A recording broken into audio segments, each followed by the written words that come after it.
little bit more.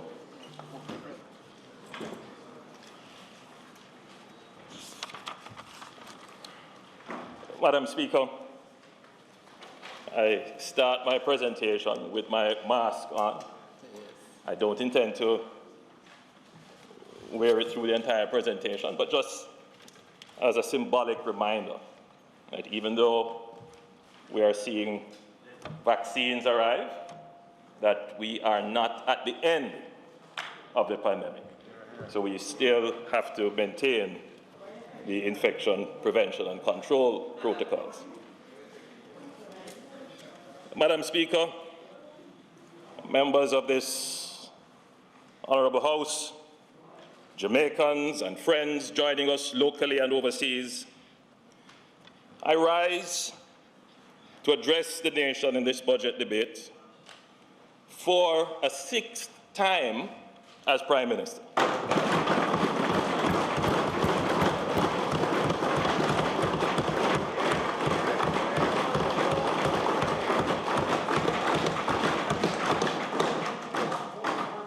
We give God thanks for sparing our lives through the unprecedented travails of 2020 for us to see this day. And, Madam Speaker, we spare a thought for Darren Wood, Councillor of the Ferry Hill Division in Portland, who passed today. The pandemic has brought home the fickleness and fleeting nature of life. Madam Speaker, this is your second time occupying the Speaker's chair.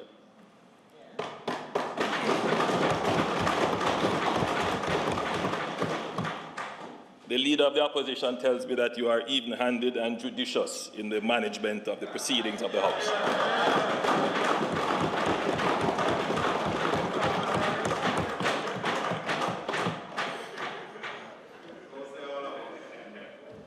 Our acting clerk,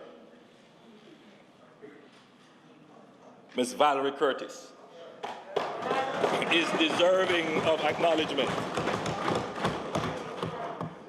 giving excellent service to the House for 26 years.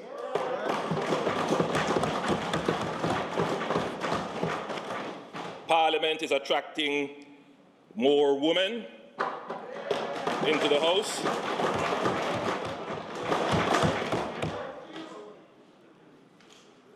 Madam Speaker, the Jamaica Labour Party made it a policy to recruit and place more women before the electorate.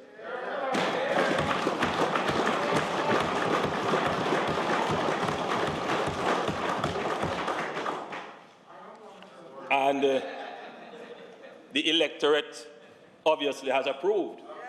We now have more women in Parliament than ever before. Madam Speaker, I can tell you that female MPs are more diligent.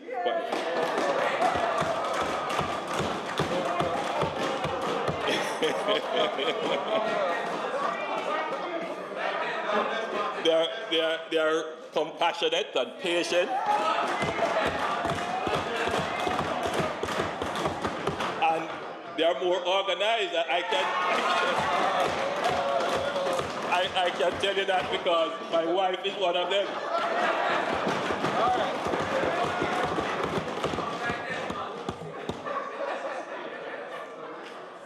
And I of course acknowledge Mrs. Holness as the Deputy Speaker of the House.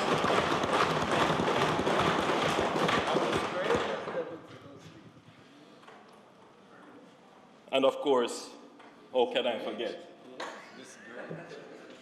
the Honourable Minister of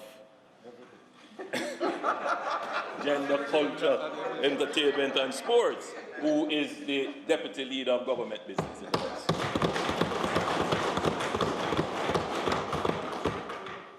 Madam Speaker, Parliament is attracting more viewership than ever before. How we conduct ourselves in language and mannerisms is under increasing scrutiny. Like it or not, we are role models for the youth watching. We must not descend to the lowest level to make our representations. We can be strident without being obstreperous. The people look to their representatives for elevation, upliftment, and dignity. Madam Speaker, I know that you will see to the maintenance of decorum in the House. Madam Speaker, we all agree that Parliament needs to exercise greater oversight of government policy. However, it is an incomplete view of parliamentary democracy which suggests it is only the opposition by leading sessional committees that keeps the executive in check.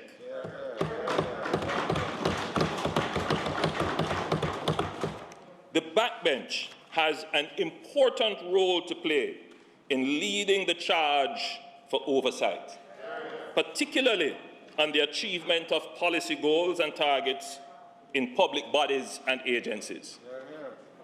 To this end, I have arranged training for the government caucus of backbenchers in parliamentary governance. And this training is ongoing as we speak at the University of McGill in Canada, online.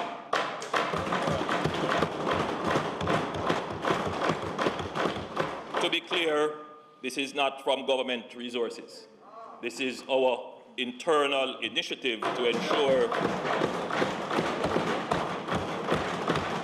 that our new MPs who form the backbench understand parliamentary governance, parliamentary procedures, and indeed, you know, the truth is, Madam Speaker, the people return to the House their choice.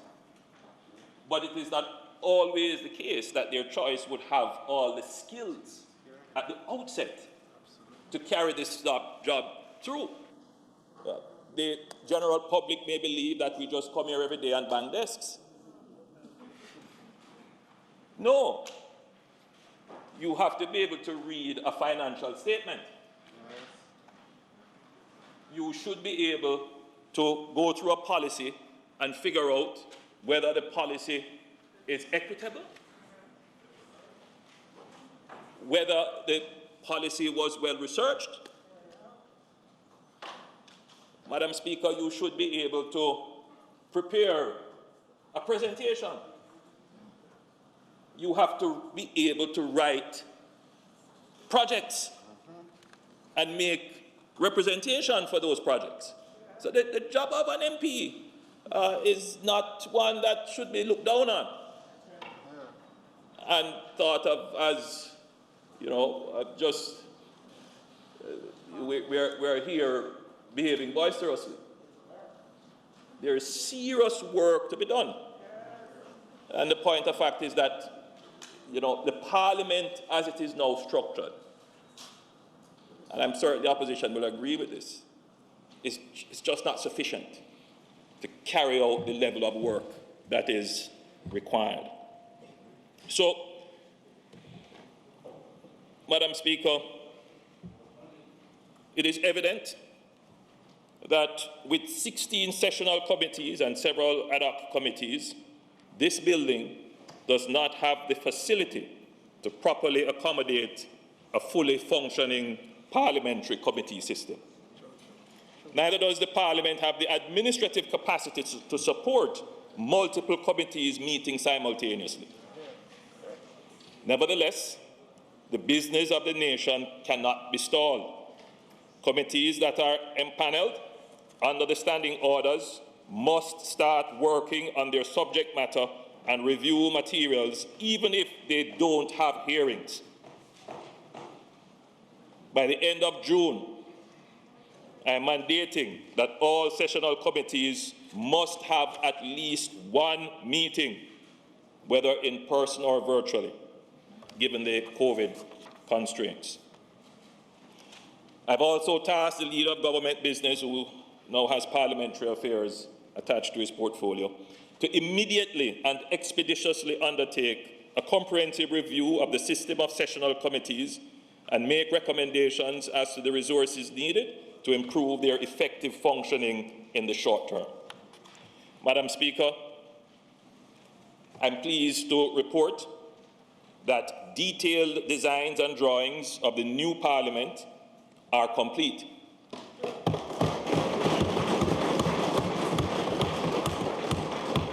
And building approvals have been granted by the various authorities. The project is now going through the public investment process, after which we expect to enter the procurement phase, and then after that, the construction phase, which we expect to start in early financial year 22-23. That's financial year to come, the next financial year. Madam Speaker, as we assemble as a Parliament, we reflect on the hardship and sacrifice of the people during this pandemic. We acknowledge those who put their lives at risk every day to serve us. Our healthcare workers and professionals who work tirelessly on the front line, caring for us in hospitals, manning quarantine areas, screening passengers at airports, testing, conducting surveillance and contact tracing in communities, and now administering vaccines nationally. Today, on behalf of all Jamaicans, I say thank you.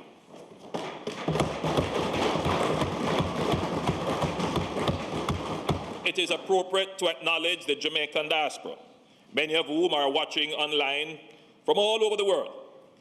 Amid the lockdowns and job losses, which undoubtedly affected them as well, they continue to support their family and loved ones back home, oftentimes increasing the amount and frequency of their remittances.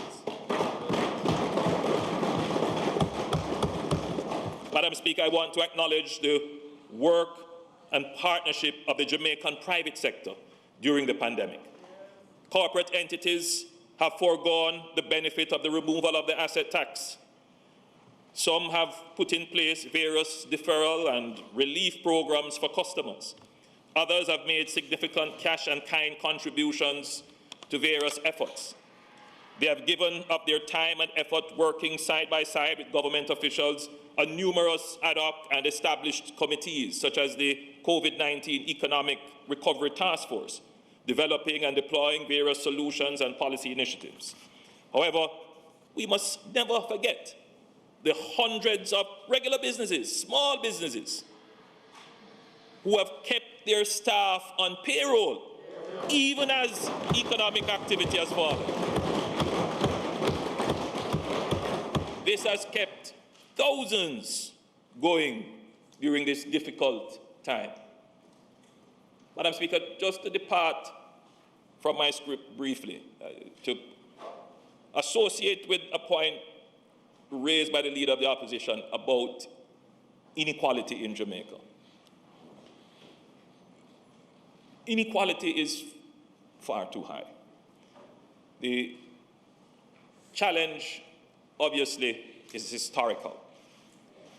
But, you know, we have to also commend our society, because in the midst of the inequality, we have a society that has a high sense of social justice. And our private sector, whether it is the formal corporate businesses or just small businesses, they do see the duty to give back. And we have to acknowledge that, because that spirit what has kept the society balanced. Because in any other country with such inequalities, without that sense of the informal giving. So we acknowledge it and we encourage it and we promote it, not as a replacement for genuine improvement in our standard of living and equality in the society, but it is still important.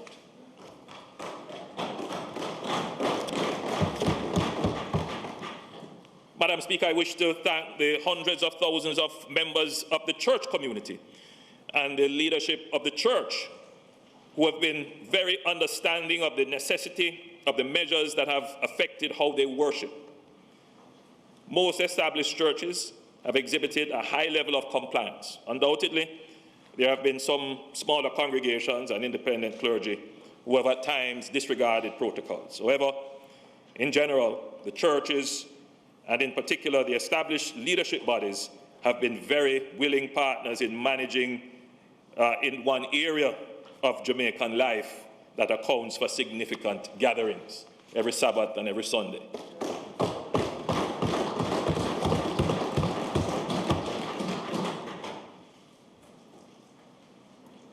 Madam Speaker, the Jamaican people have been understanding and enduring and resilient during these difficult and unprecedented times. A favorite communication strategy of politicians, and I don't profess to be excluded from this, during these debates, is to highlight the personal, everyday struggles of an individual and use it as a metaphorical anecdote of the broader hardship and suffering of the people. The struggle of the people who have lost their livelihoods or had to close their business, personified in Yvonne, the household worker who lost some of her day's work and her children unable to connect to school online because they are without devices. In Anthony the farmer, in St. Anne, or the unnamed vendor who prior to COVID made a living selling bag juice at a school which is now closed. These, coming to Joe. That's at a different place.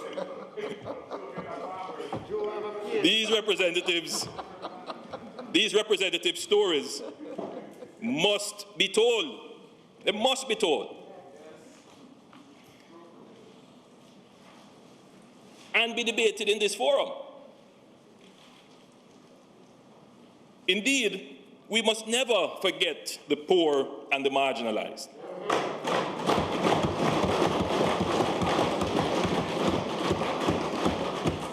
People must be the center of policy.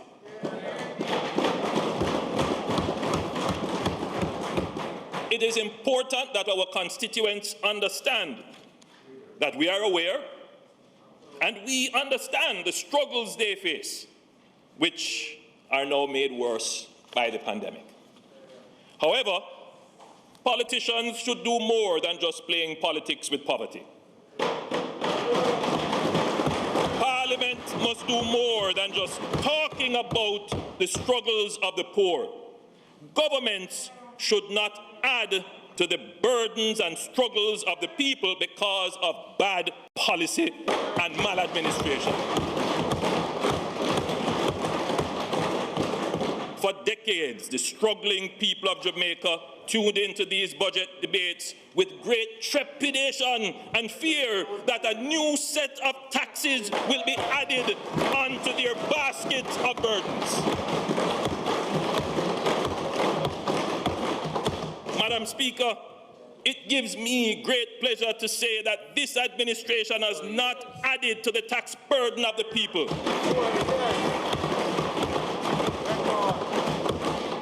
And for Jamaica, it is no ordinary achievement, given our high debt profile of our public finances and the significant impact of the pandemic on our economy. that we can deliver a budget in the midst of crisis and say, no new taxes.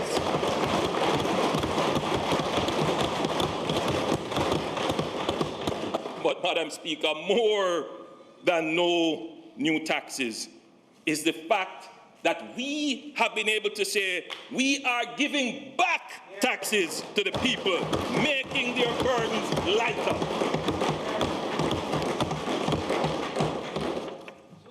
We care not in words, but in deeds.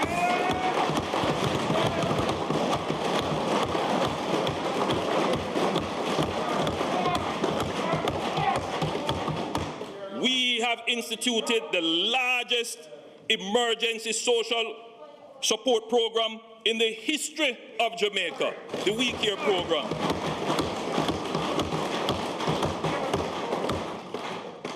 Which great credit must go to the minister, the very able Minister of Finance.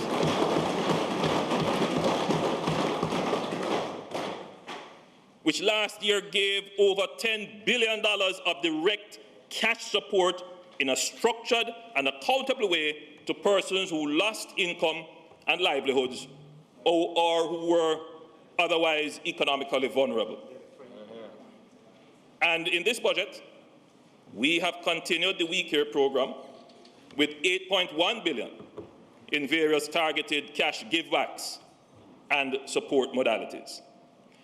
This is within the larger $60 billion social and economic recovery and vaccine for Jamaica program, the SERVE program, which is designed to support Jamaica's faster, stronger, and better recovery from the pandemic. Through good policy and better management of public finances, we have been able to give back to the people, lightening their burdens, allowing them to keep more of their pay by increasing the income tax threshold to 1.5. Don't forget that. Reducing transfer tax, removing asset tax. Shouldn't forget that. And we should not forget that last year we returned $14 billion to the people by reducing GCT by 1.5%.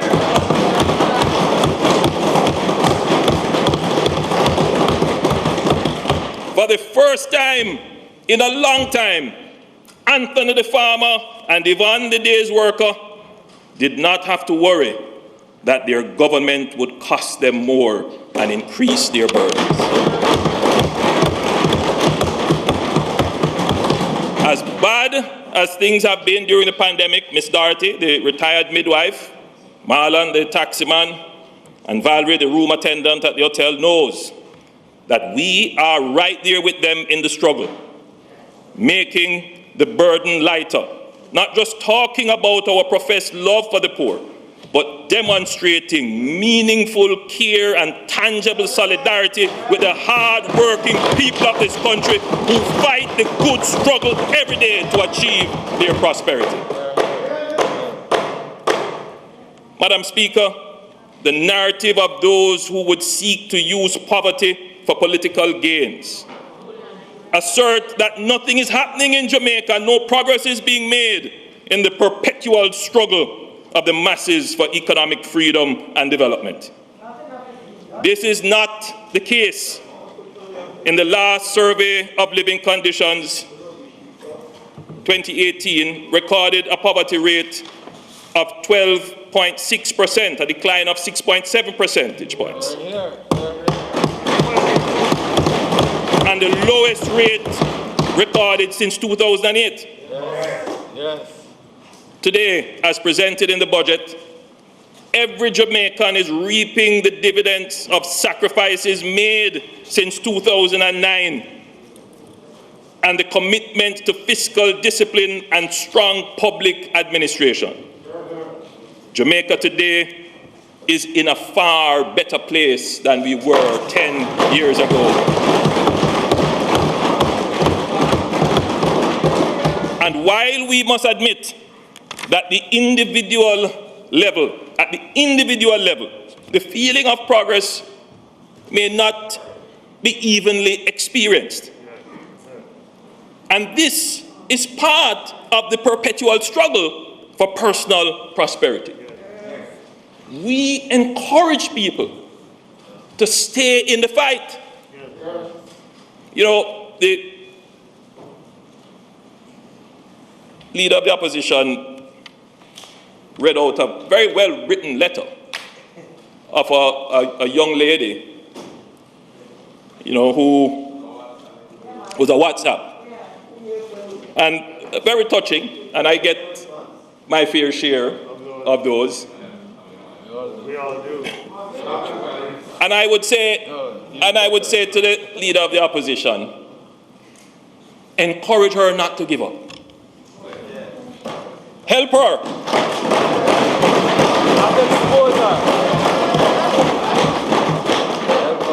Help her. Help her. But struggle is a part of life.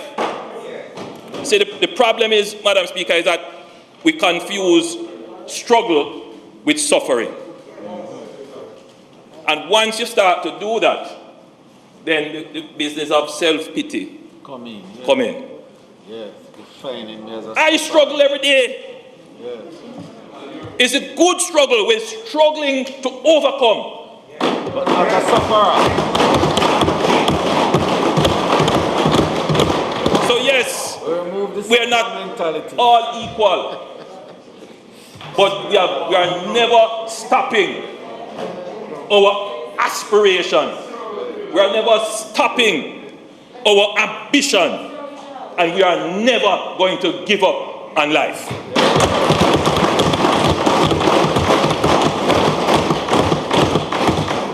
So, Madam Speaker, the Jamaican state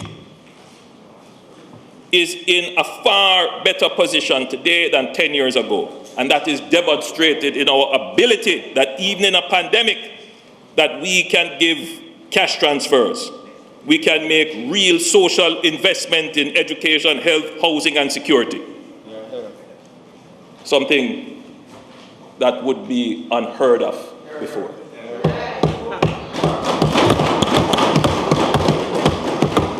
Madam Speaker, the narrative of the politics of poverty does not highlight the enterprise, industry, and creativity of the people in the struggle for their prosperity.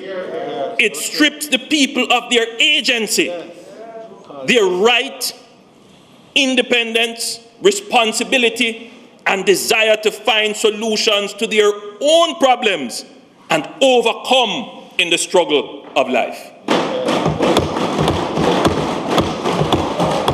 You see, Madam Speaker, the political philosophy of the Jamaica Labour Party is that we believe that people have agency. Absolutely. Meaning that they can determine their own fate. They can take instrumental action to better themselves. The deep and abiding principle of that is that from your labor, you can create wealth. From your labor, you will eat bread. We believe in the potential of the people.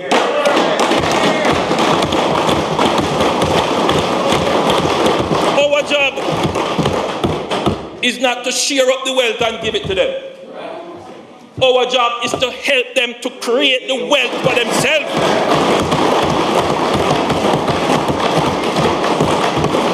We on this side don't believe in the raid the band philosophy. No, we are the ones who plant the corn.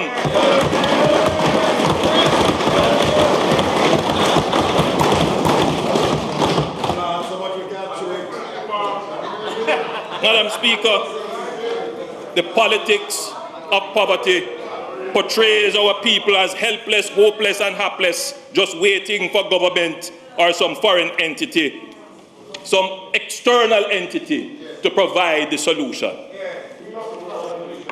While we accept that dependency and victimhood is still a part of our culture.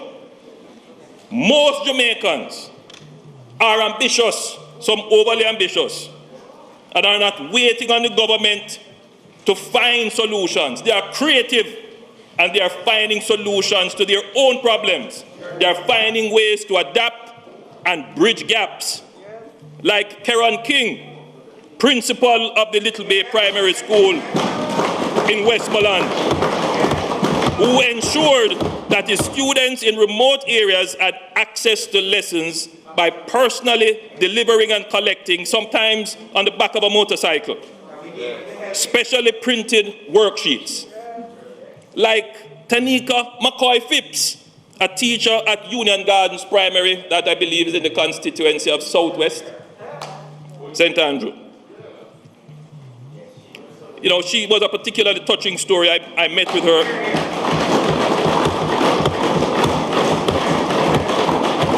She, Madam Speaker.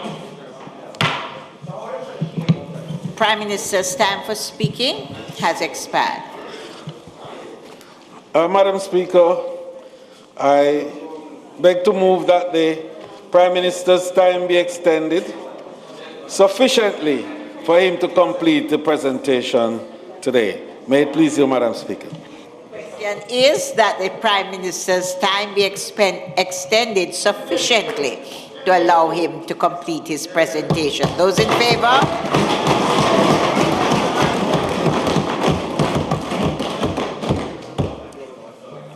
Thank you, Speaker. Thank you, members, for the extension. At the point of the break, Madam Speaker, I was bringing to your attention Tanika McCoy Phipps, a teacher at Union Gardens Primary, who was concerned for her children running about the community unsupervised when her school was closed. She took it upon herself to create notice boards in the surrounding communities on which she assisted with her daughters, and I met her daughters. It's a lovely family of teachers. Wrote down daily lesson plans and lessons for children or parents to copy and use. She also mobilized parents to give them support and training on how to teach and stimulate their young children. Principal King and teacher Phipps did not only complain about the digital divide or allow the absence of internet access to prevent their children from learning.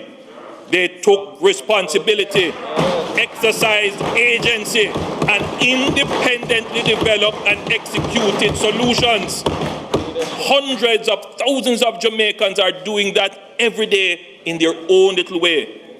The story of our struggle is not only about hardship and failure, but also about our determination, instrumentality, and the victories that we have had. These stories must also be told in this House for the completeness of the narrative about the Jamaican struggle.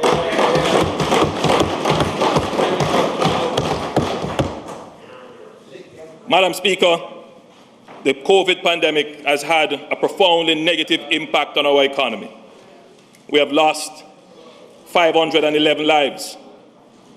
Every life lost is one too many. I offer my deep condolences to all those who have lost a family member or a friend or a colleague. The pandemic and the measures designed to tackle it have had a dramatic effect on economic activity. PIOJ projects that our economy contracted, or projected that our economy contracted 10.2% for the calendar year 2020 and 12% for the fiscal year ending 31st of March 2021. This is the largest annual decline on record and was the first annual contraction since 2012. The economic decline in 2020-2021 was driven by a massive 70% contraction in our tourist industry, as pointed out graphically by Minister Clark in his presentation. The pandemic has decimated our foreign exchange inflows from tourism, which are projected to fall by 74%, or $2.5 billion US dollars. Again, this level of fallout is unprecedented in our history. I don't believe that the oil price shocks caused that, or the fallout in bauxite revenues caused that in the 80s. I'm not even sure if the FinSac meltdown caused that. And certainly the global recession of 2009 did not cause that. So I'm just saying this so that we get the full narrative of the context of the challenges that face the government and the people. The economic decline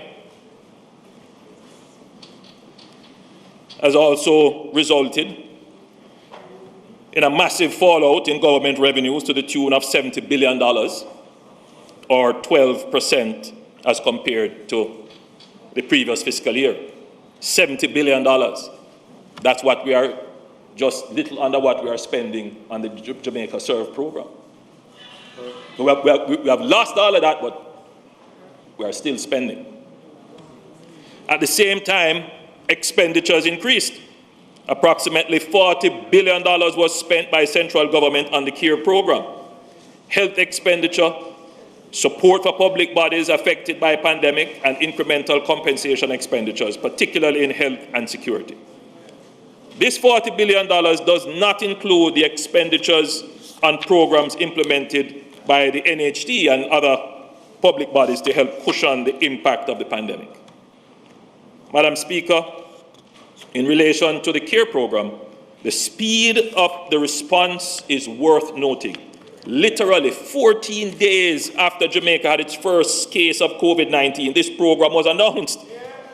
It is also noteworthy that the program was administered with the highest degree of transparency and probity. Every Jamaican that met the criteria had equal access to the benefits, irrespective of race, class, gender, or political affiliation. Madam Speaker, the program was clearly demonstrated the benefits of digitization. The application process was entirely online.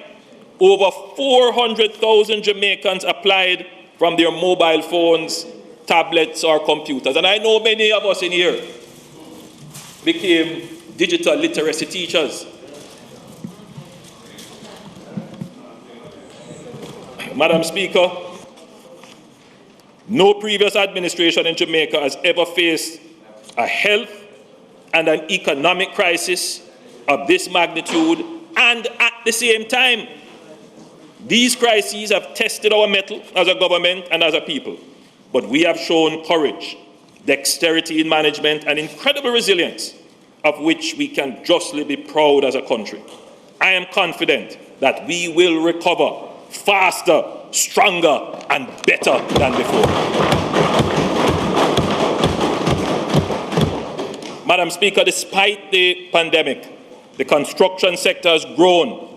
While the sector was hit hard during April to June 2020 and declined by 14.5%, it grew by 7% in July to September quarter, and is forecasted by PIOJ to grow by 6.2% in the October to December 2020 quarter.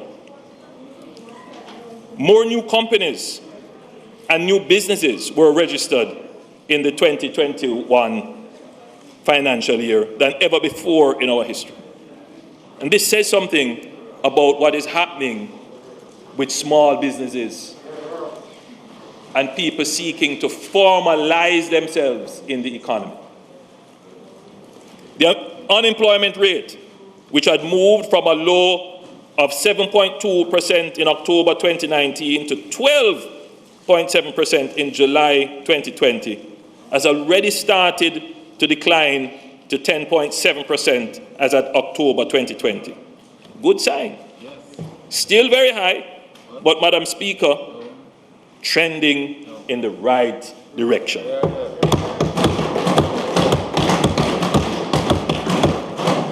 Remittance inflows by 600 million.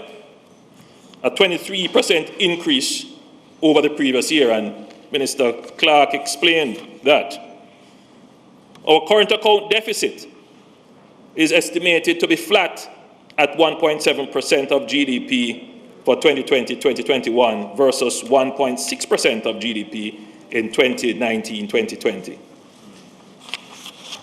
Madam Speaker, what this means is that even though we lost $2.5 billion in foreign exchange earnings from our tourism export, and I use it in that way, because it's an export. We don't think of it as an export, but tourism is an export. That there was only a marginal increase in the difference between our total inflows from exports and other earnings and what we spend on imports and other outflows. This shows an economy that is developing the ability to absorb shocks. Our net international reserves have been maintained at a robust level of over $3 billion US. The amount of public debt has remained flat over the year despite the massive fallout in government revenue and increase in government expenditure. Madam Speaker, Jamaica is among only a few countries that have been able to achieve this.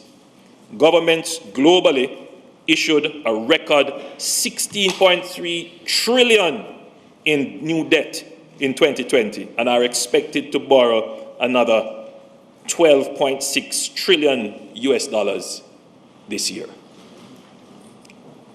So countries are borrowing to cushion the blow of the pandemic.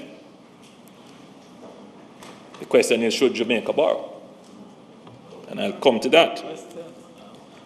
The highest credit rating that Jamaica has had in 20 years from Standard & Poor's and in the 14 years from Fitch have thus far maintained, while many other countries have suffered downgrades.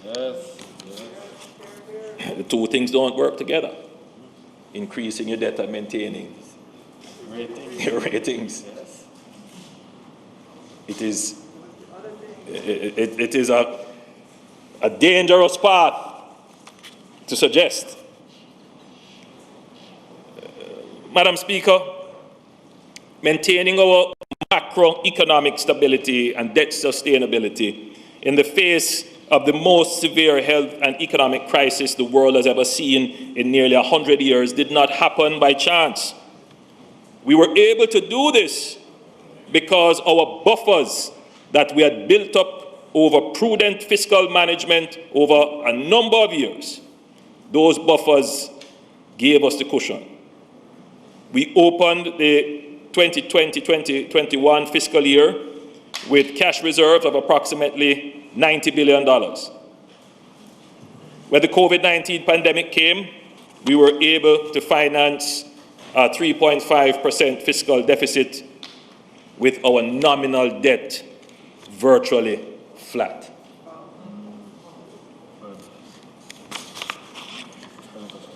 Madam Speaker,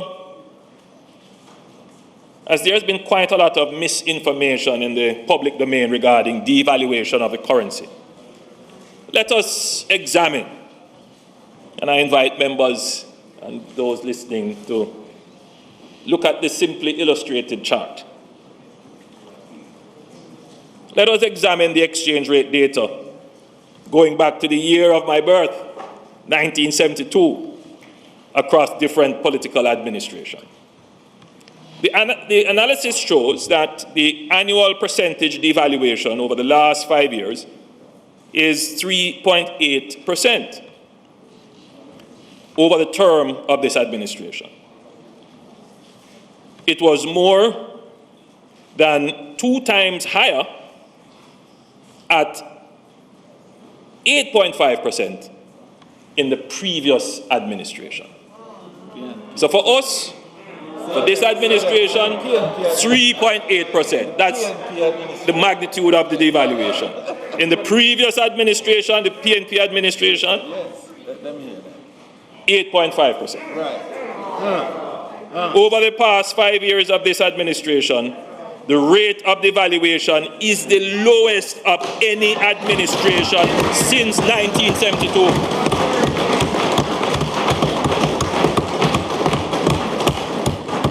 And this was achieved in the face of course, the worst economic crisis in our history, during which our foreign exchange inflows from tourism declined by $2.5 billion.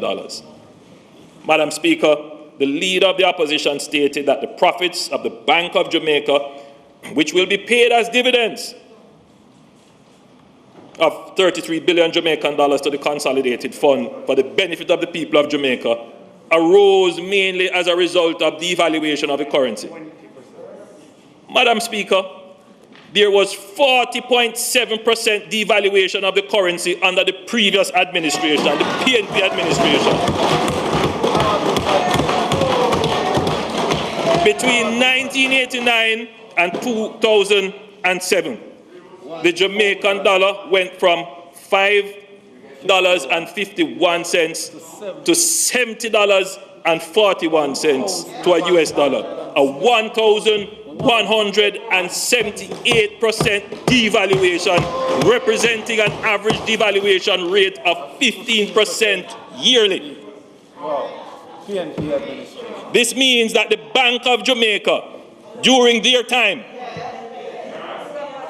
would have had even greater foreign exchange gains during their time. The question then is, where are the dividends? Where is the profit? What are they doing?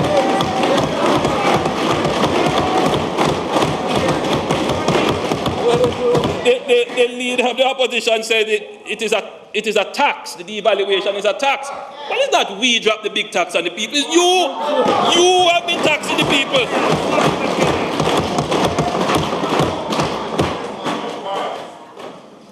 Madam Speaker, good policy matters.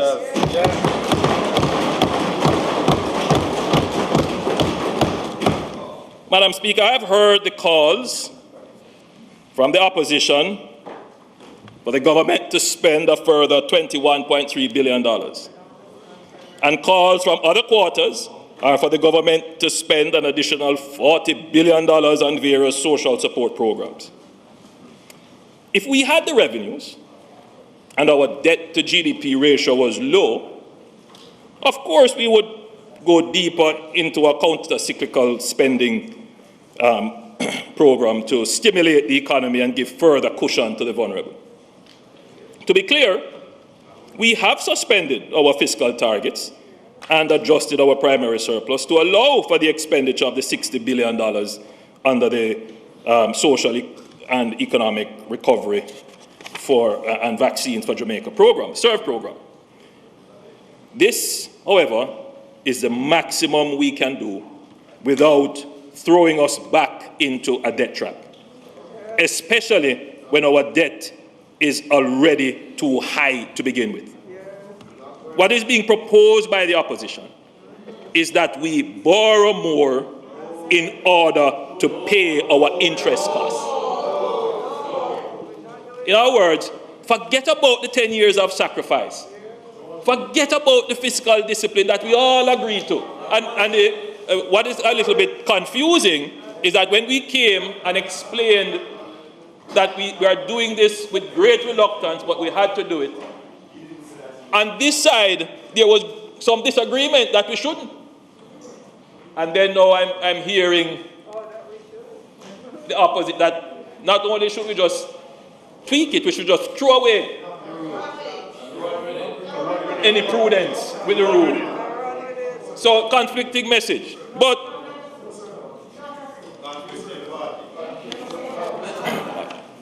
when the person is in the house, I will raise it. Madam Speaker, this is precisely how a vicious debt spiral begins, leading to an increase in our debt again to unsustainable levels, undermining the credibility of government's fiscal policy, putting our international credit ratings at risk, and ultimately threatening the prospects of recovery that every Jamaican household is anticipating. Madam Speaker, we can return to growth without unsustainably increasing our borrowing. We must get our people vaccinated so we can rapidly return our economy to full operation. Madam Speaker, let me now turn to the management of the COVID-19 pandemic. Managing the pandemic is like walking a tightrope. It requires balance through flexibility, focus, and timing. To achieve this balanced outcome, my government established consistent principles that we would follow in making decisions regarding the mix of measures that would be employed at any time. And these principles are: 1, being evidence-based, meaning that the government would not take knee-jerk actions or act out of political expediency. Its response must be rooted in evidence and science. 2, being situationally appropriate, meaning we would not rely solely on generalized measures, but we would also tailor measures to fit circumstances. For example, if we found evidence that some schools, by virtue of their special circumstances, could be reopened with low risk, then we would tailor measures around these circumstances to allow their reopening. And you would have seen us doing that, crafting measures around special circumstances to maximize the normalcy in the economy. And then 3rd, being proportionate, meaning that the extent and restrictiveness of measures imposed would be no more than is sufficient to control the potential threat and prevent risks from materializing. It also means that we would be gradual, that we would try it first, and then if it works, we scale it up. And that is how we have operated consistently through the pandemic. Between March and August 2020, we managed to keep our daily confirmed cases well below 100 and closer to 50, thereby flattening the curve and keeping well within the capacity of the public health system to respond. We acted early and extensively. Recall that we closed our borders, implemented tight curfews, as tight as 3 p.m. on holidays. All schools were closed, bars and places of amusement were closed. We asked churches to worship online. Some communities and an entire parish were placed under strict quarantine for periods, and restaurants were restricted to takeout only. This came at great economic cost and was not practical or sustainable. In May 2020, the Cabinet took a decision to reopen our economy using a risk-based approach, balancing the risks to lives and the risks to livelihoods, as I outlined earlier. We meticulously went about crafting measures that we based on data and scientific advice, tailored to situations and sufficient to mitigate risks. This allowed us to reopen churches in May 2020, followed by community bars, restaurants, horse racing and gaming. These reopenings were supported by progressively reduced curfew hours, moving from the 6 p.m. through to 6 a.m. curfew, the dusk till dawn curfew, to the 11 p.m. to 5 a.m. curfew. We opened our borders on June 1, 2020 to allow for the controlled re-entry of our nationals and residents. On June 15, 2020, we opened our borders to international travelers under a program of controlled entry, which involved testing, screening, quarantine, and registration on the Jam COVID app or the Visit Jamaica website. This was further supported by the creation of the Resilience Corridor. In the 10 months since the controlled entry program has been in place, 525,727 persons have arrived in Jamaica.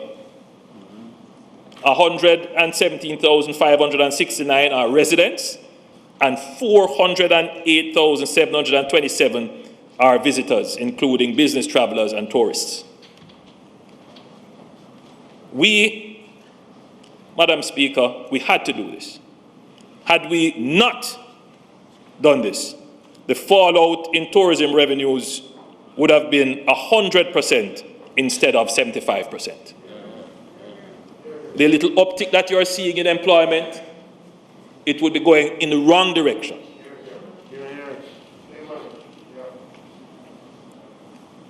So, Madam Speaker, our balance of payment deficit would have been worse. Government revenues would have been further threatened. And there would be no argument in this budget about spending more. Madam Speaker, the decision to gradually reopen the economy meant that in tandem, we would also increase the capacity of the health system to cope with increasing numbers. I hope I have a figure, a chart that I'd ask members to cast your eyes to.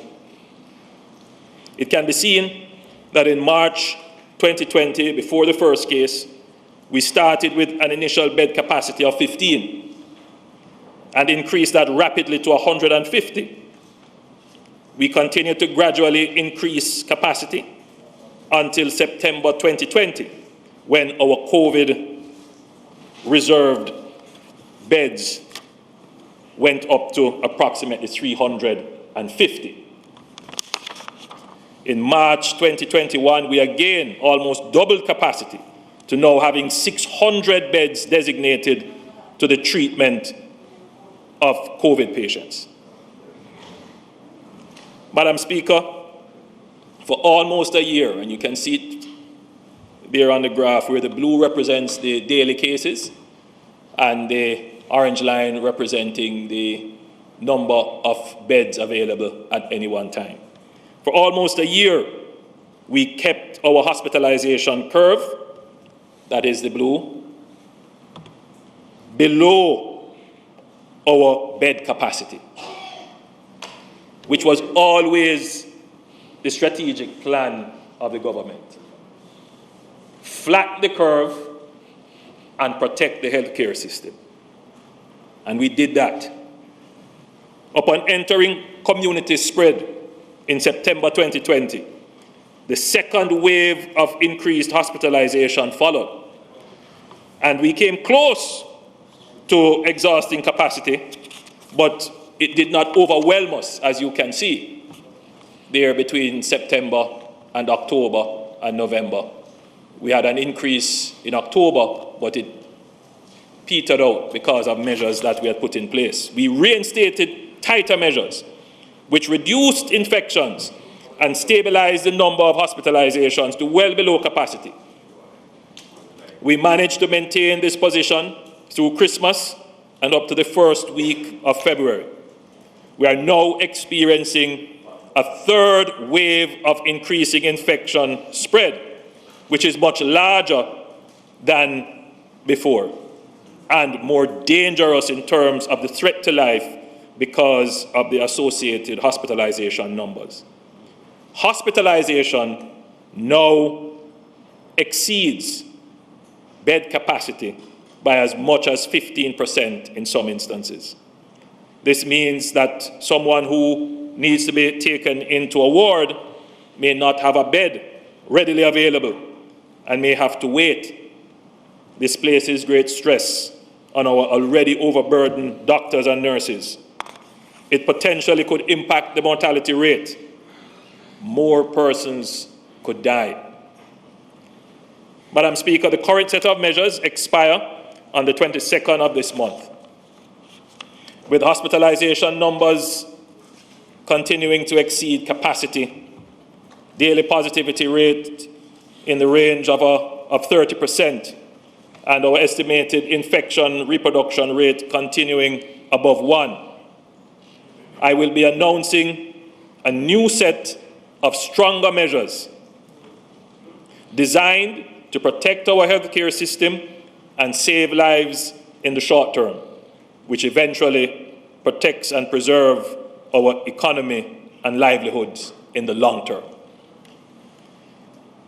Madam Speaker, today, the Minister of Local Government and Rural Development tabled amendments to the Disaster Risk Management Act, as promised, to implement the new ticketing system for enforcement of infection prevention and control measures. The government is prepared to have the bill reviewed by a joint select committee over the weekend and debate and pass the bill next week if the opposition is willing. This would make the new measures more effective if we have this amendment in place.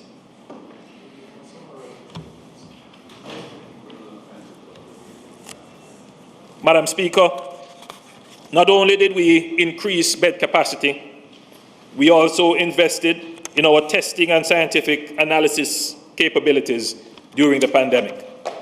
Last year, the Chase Fund financed high-capacity testing equipment and supplies for the National Influenza Center.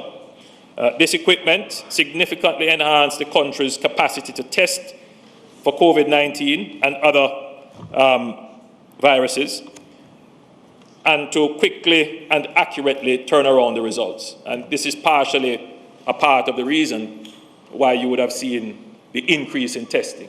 I mean, the opposition has been saying we need to test more. See, we have done it.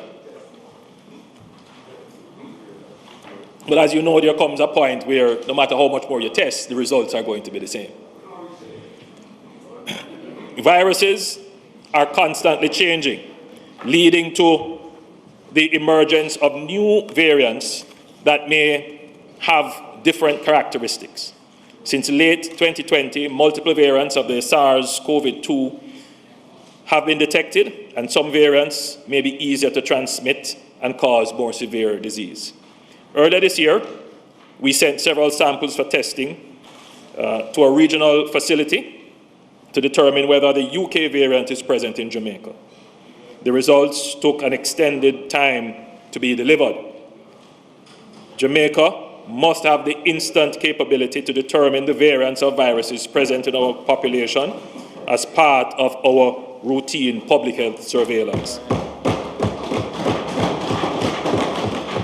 I'm going to share with you a little bit of parliamentary cooperation. When I came to the House a few weeks ago, the member from St. Mary Central, I believe you are still the opposition spokesman on health, sent me a little note that we should buy one of these genome sequencers. And I went about looking, what is this sequencer, asked questions, consulted, and it's something that's doable. And we spoke about it, the Minister of Health, and Chase has been directed to fund the acquisition of a genome sequencer and the requisite accessories and reagents. So this business that the government doesn't talk to the opposition. Not to go so.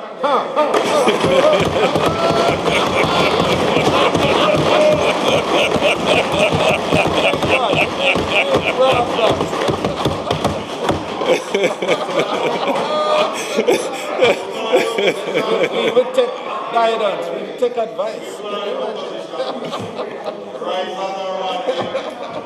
Madam Speaker, on March 8, 2021, we welcomed our first shipment of 50,000 doses of the Oxford AstraZeneca vaccine donated by the government of India. I want to express deep appreciation to the people of India for this extremely kind gesture and show of global solidarity.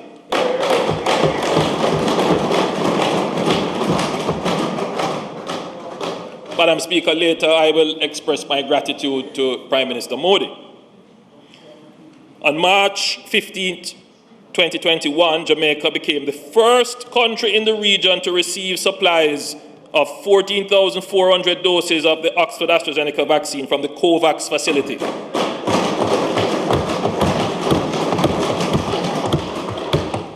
So all the talk you hear about we're not doing anything and we're moving slow, and Jamaica is the first country in the region to receive from the COVAX facility. That means something, because I am on the phone with colleague prime ministers asking me, what is happening in Jamaica? And when I say, what is happening in your country? I'm calling the country name. Why we can't get no vaccine? The situation is not unique to Jamaica. Parlous, but not unique. And if you look at some of the other countries, and you see the challenge we face is that, Jamaica is in such a unique position. We are not too small, and we're not too big. So it's kind of sometimes very difficult to place us in a policy category. I mean, what is required to vaccinate a country of 400,000 or 200,000 or 70,000 is not what is required to vaccinate a country of 3 million people. So you can't compare us with others.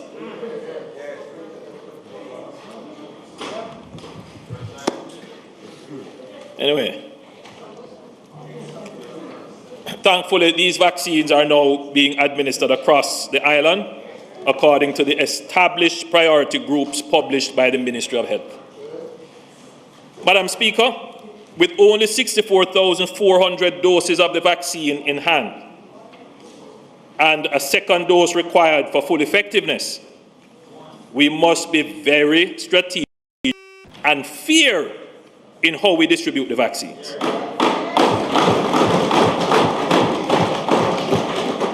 I am well aware of the history of the distribution of scarce goods in Jamaica. I am extremely sensitive to the deeply embedded perceptions in the minds of our people that politicians and connected persons will get the vaccine before those who truly need it.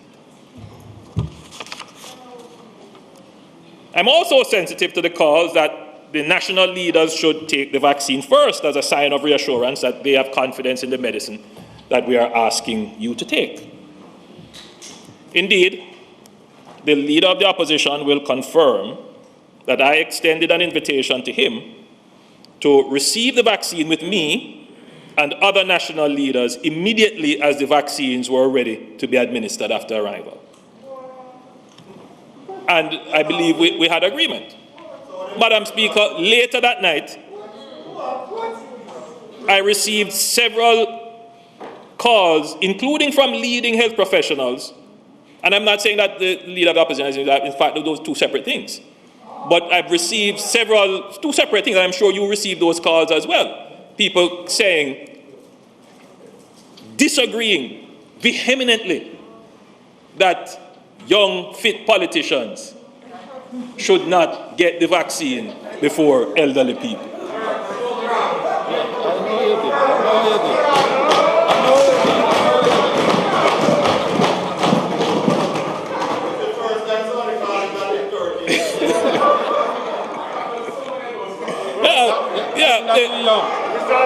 Saying that you young and fit, huh? So several doctors called, several other well-placed health professionals objecting to this. Madam Speaker, I am 49 years old. This year, I still consider myself among the group of young politicians. So I reflected on what was said to me directly and the commentaries in media. Indeed, I noticed some articles being placed in the newspaper. I noticed some, tweets and posting on social media. We even got questions from journalists. So we knew what was building to come. So I discussed with the Ministry of Health and Wellness, and we agreed that we would make it clear that the principle of equity in distribution must not be compromised.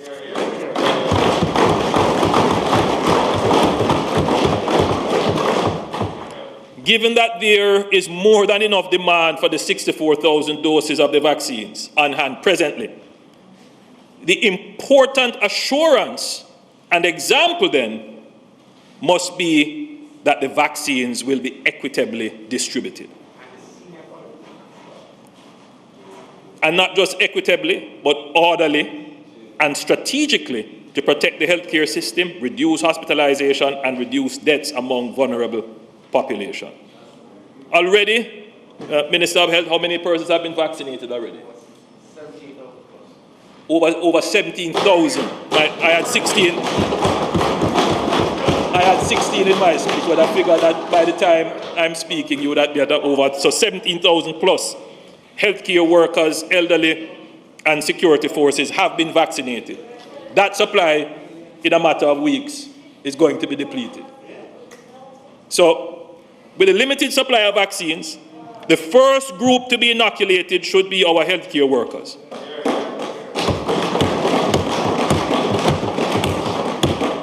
Even in that set, those 60 and over with comorbidities should be prioritized, and then you work down to the younger, healthier persons.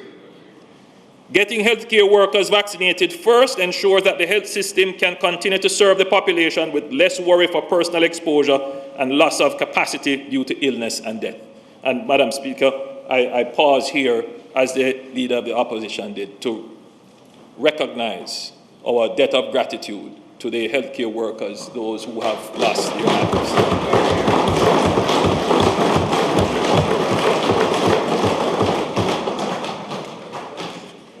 After healthcare workers, the demographic that exhibits the highest vulnerability to the disease should be vaccinated. The global mortality rate for COVID-19 is around 2%. In Jamaica, the case fatality rate is 1.5% on average.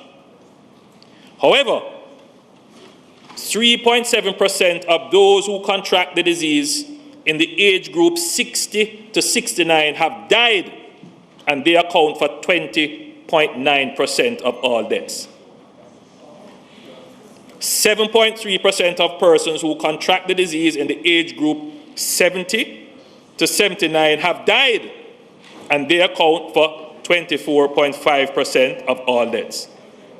12% of those who contract the disease in the age group 80 to 89 have died, and they account for 19.6% of all deaths. Clearly, to reduce the risk of loss of life and hospitalization, the population 60 years and over should be the priority focus after healthcare workers.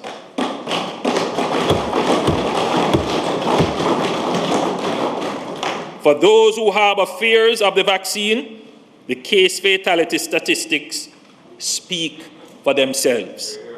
Take the vaccine.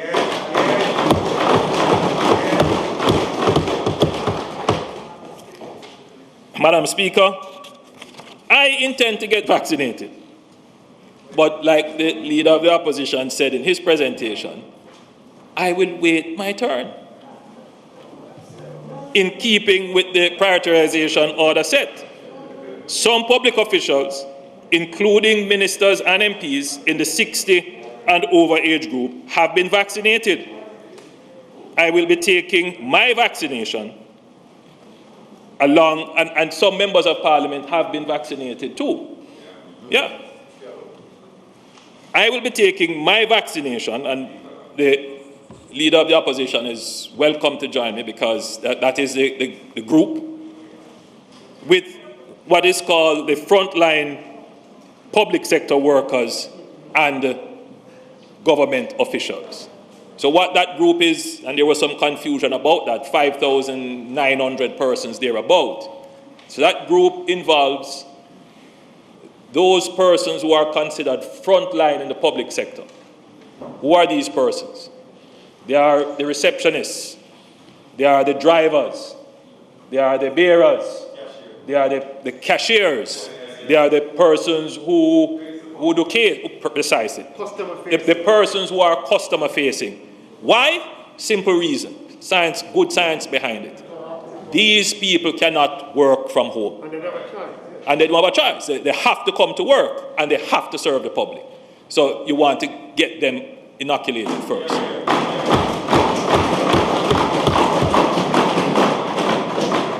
In addition to that group as well would be the government, what we call the government officials, which would be the remaining parliamentarians who have to face the public as well, the councillors who have to face the public as well, and the heads of agencies who they need to be able to man the operations of whatever agency they head, and they need to be able to move in and out. So I will be getting my vaccination in that group. That group comes when we are clear that the healthcare workers have been vaccinated, that we have reached the tail end of the police and the soldiers, and then we start. Note, however, that persons 60 and over are currently being vaccinated in parallel to all these groups and will continue to be vaccinated.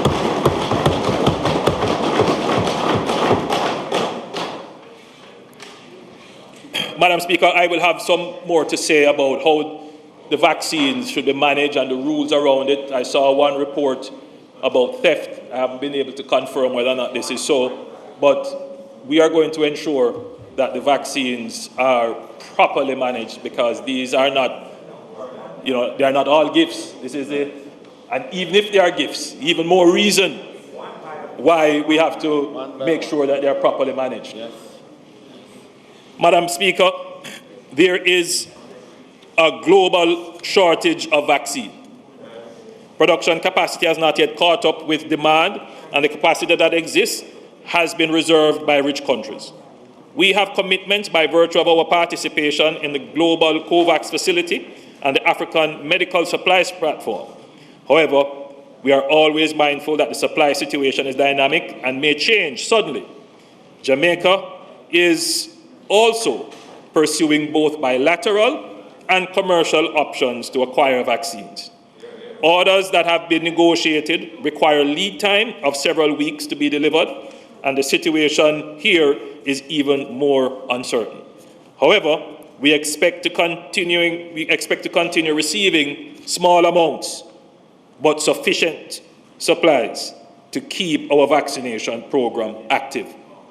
The supply situation should begin to stabilize and have greater certainty in June as more vaccines are approved by the WHO and more production capacity is brought online. Madam Speaker, this means that we still have a few more months ahead of us for the strict maintenance of protocols. It means we must be very careful with the supplies we have and use it where it matters. It means that we all must exercise greater personal responsibility in wearing our masks, social distancing, and avoid unnecessary movement. It is not the end of the journey, but the end is in sight. And you know that you can count on the government. You can feel secure and confident that this government will continue its wise and judicious management of your affairs, protecting both your life and livelihood. Madam Speaker, our security forces have been called upon to play a major supporting role in the management of the pandemic. Increasingly, our police and military is being called upon to deal with unconventional threats and give support in non-traditional areas. Some have lost their lives in the course of duty. A fair assessment will conclude that they have performed their roles creditably. They have been committed and acted with restraint, and I wish to express our deep appreciation for their service.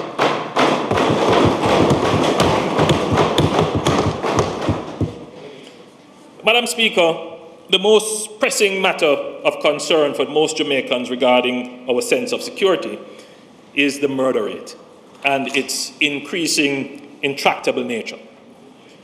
We can report that we ended 2020 with less murders than the previous year. And since 2018, we have essentially flattened the murder curve.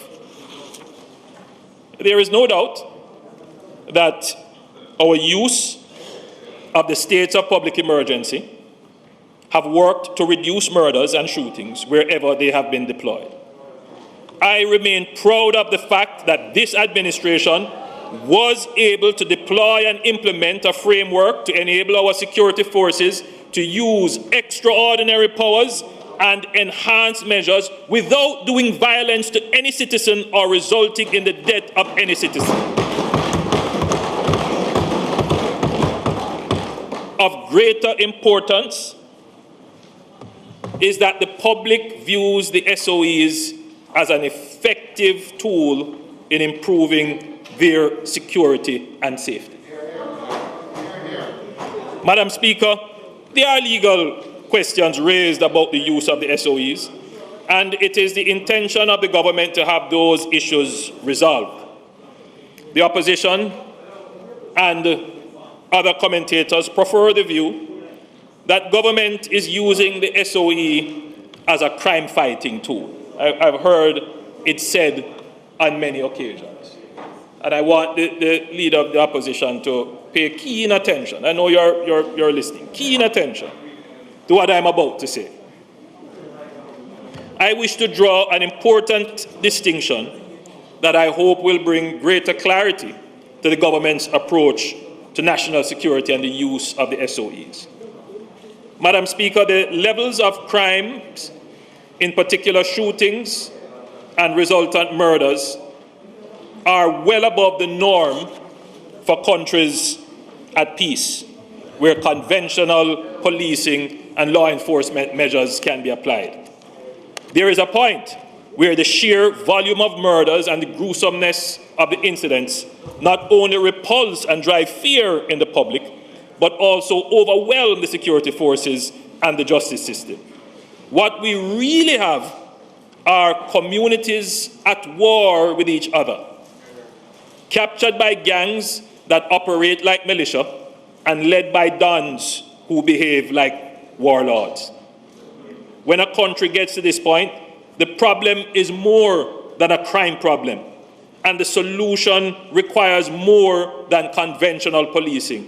What is required is an intervention to restore and keep the peace. The zones of special operations and its short-term version, the states of public emergency, were designed and developed along the lines of classic peacekeeping missions.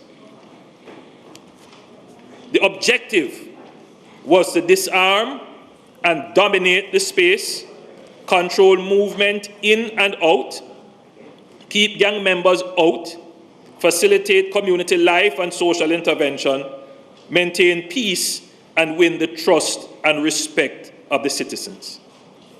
The residents of the communities that have benefited from either the SOE or the ZOZO will tell you that it brought peace, Madam Speaker, peace to their community and gave them the assurance of security.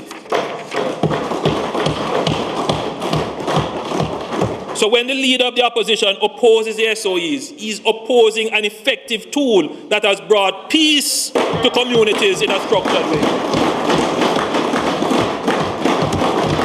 Madam Speaker, we have never come here with statistics about how many persons we have arrested in the ZOZO. That's true. What we have always come here is how many lives we have saved.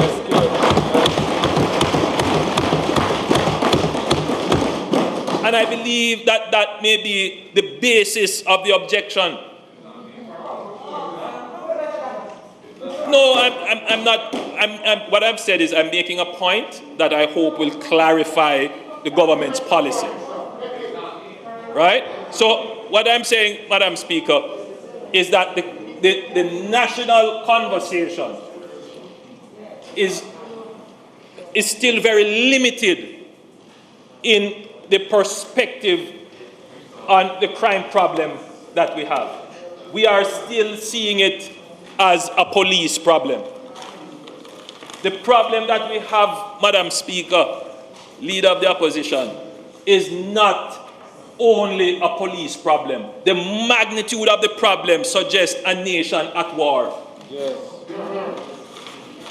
And nations can be at at war in different ways. And if you study it, you will see that, yes, you have the conventional warfare, countries at war with countries, but you have internal strife, you have civil wars, you have internecine wars, and believe it or not, sometimes you have feuds, community feuds, and those feuds, not unique to Jamaica. If you look at the history of the American West, of feudal England, feuds. And it is not an absence of law and order. It is that these feuds, these internecine wars, these civil wars have risen to the point where the people who are leading them see themselves as state actors almost. And what we have are similar situations. I mean, what can you say about a community that will say, listen, I'm arming all my little boys in the area and tell them, if anybody from the other community cross the road, shoot them. You tell me what that is, other than a war. Tell me what that is. And how do you stop that? No matter how many of them you arrest, the culture is, there is this underlying issue of conflict. It don't have anything to do with drugs, really. It don't have anything to do with an economic matter. Oftentimes, it is over man or woman business, some stupid argument, and what they do is they pursue the drugs and the guns in order to settle those scores. What you have is a war. And how you stop that? How do you intervene? If you put regular policing in that, what you are doing is setting up the police to commit extrajudicial acts. And that is what this country has done to the police for years. For years. Sending them out there without the proper tools, the proper training, and the proper policies to face this war. You know, it's, anyway. And then, worse on top of that, is that we turn around and we blame the police, we cuss them, and as one shot fire, we come, more police, more police. Madam Speaker, until we recognize the nature of the problem that we have, and we are willing as a parliament to make the legislative changes that will allow the state to mobilize in ways to do these kinds of peacekeeping and development operations, which are not policing. It's quite a different matter. And that is what we did from a strategic level. We set up the Zozos.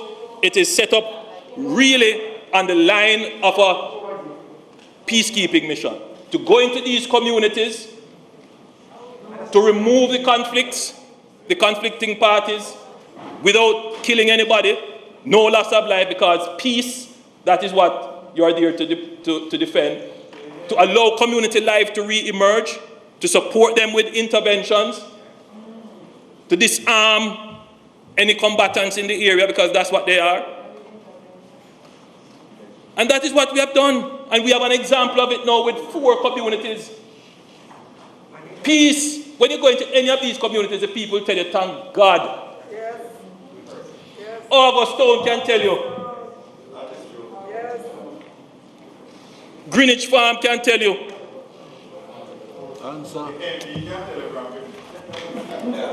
We are not trying to use extraordinary powers to abuse the people of Jamaica. Nobody can say that about the SOE. And it is incredibly frustrating that right when we have applied the right measures, the right tool, we show that we can use force without violence. We can give extraordinary powers with great accountability. And we can get results. For political reason, it was opposed at every turn. For what reason?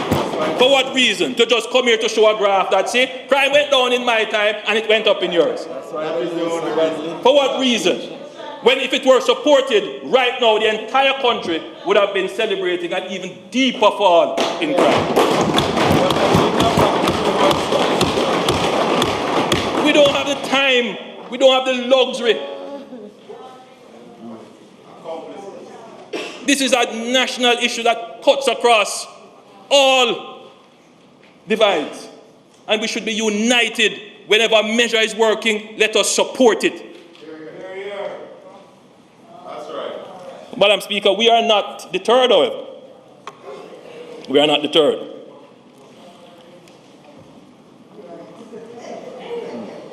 This year, we are planning to add an additional 2 communities under the zones of special operations and restructure an existing one. The Jamaica Social Investment Fund is charged with managing the social transformation to these communities, and plans are already in place. This means, Madam Speaker, 2 less communities at war, adding to the murder rate.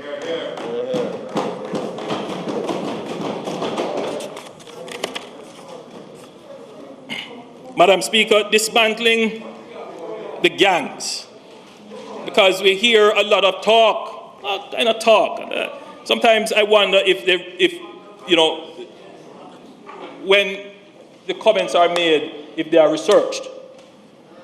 While the SOEs attenuated areas in conflict, the police were busy doing police work. So that's the 2 strategy. One, you have the military supporting the police, but controlling space, doing static duties, and supporting community development. Classic peacekeeping type operation. No gunshots in the area. People can move about their business. People can experience peace. While that is happening, and the gangs have been displaced, the police were busy doing their works. In Jamaica, homicides are significantly biased towards persons affiliated with gangs or are gangsters themselves. Indeed, almost 80% of murders could be linked to some gang-related activity. The anti-gang strategy, apart from the disruptive operational activities designed to reduce their freedom of movement and action, relies heavily on the use of the Criminal Justice, that is the Suppression of Criminal Organizations Act, commonly known as the anti-gang legislation, to investigate and prosecute the gangs as a collective whole. Over the last 3 years, 167 gangsters have been arrested and 130 placed before the courts.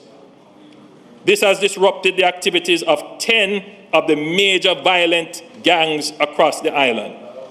53 members of the Klansman gang, that's well known to some over there, are currently in custody awaiting trial.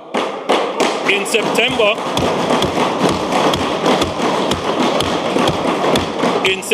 2020, the Strategic Counter-Gang Task Force, a multi-formation partnership between the Counter-Terrorism and Organized Crime Branch, Specialized Operations, and the Financial Investigation Division, was established to further enhance the constabulary's counter-gang effort.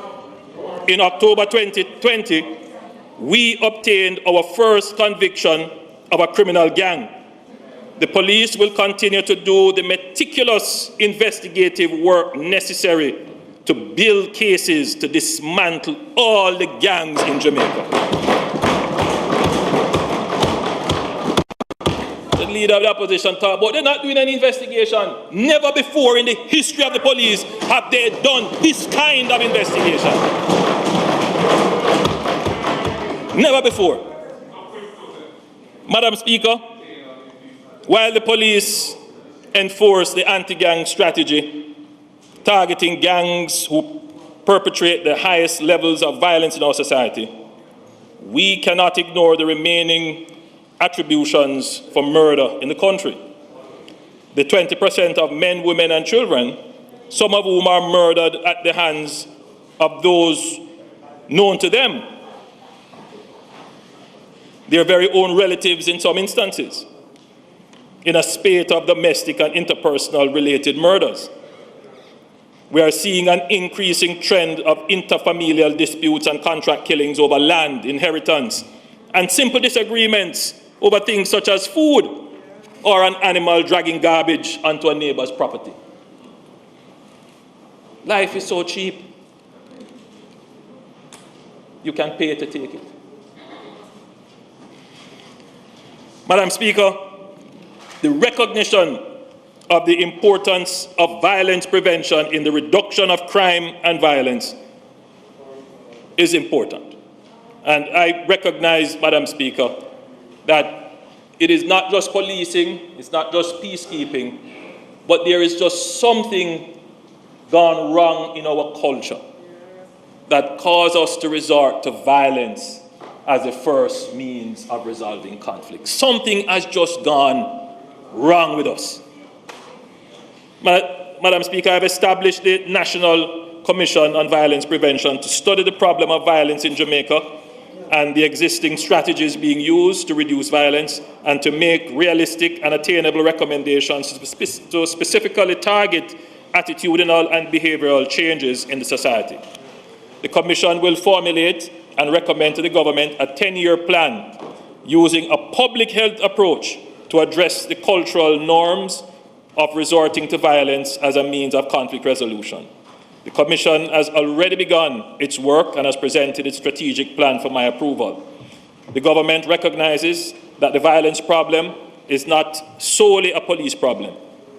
All of the society must understand that we have become too accepting of violence as a means of resolving conflict in our music, in our entertainment, in our intimate partner relations, in the correction of our children, in our domestic matters, in almost all aspects of interpersonal transactions.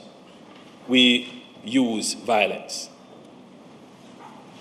Violence is of epidemic proportions in Jamaica, and this administration recognizes it for what it is and is taking the structured approach to address it. Madam Speaker, irrespective of the perpetrator of the crime, the key to improved investigative outcomes is an emphasis on the use of integrated scientific approaches in solving crime. The strategy requires a shift from investigations and case file preparations being reliant on witness statements, which is the standard way in which investigations and cases are built in Jamaica, to a process utilizing more science-based evidence in investigations and case building. The growing number of ballistic reports generated and the linkages identified between crime scenes have progressed several major investigations in the courts. The linkages have aided in the identification of inter- and intra-gang activity, criminal suspects, and has also provided invaluable intelligence that has initiated several new investigations. Additionally, cyber forensic and DNA evidence have played a critical role in the clear-up of cases. Increases in our cyber forensic processing output and the routine retrieval of DNA from crime scenes and recovered weapons have directly led to more convictions. This approach to investigations has resulted in a better clear-up rate.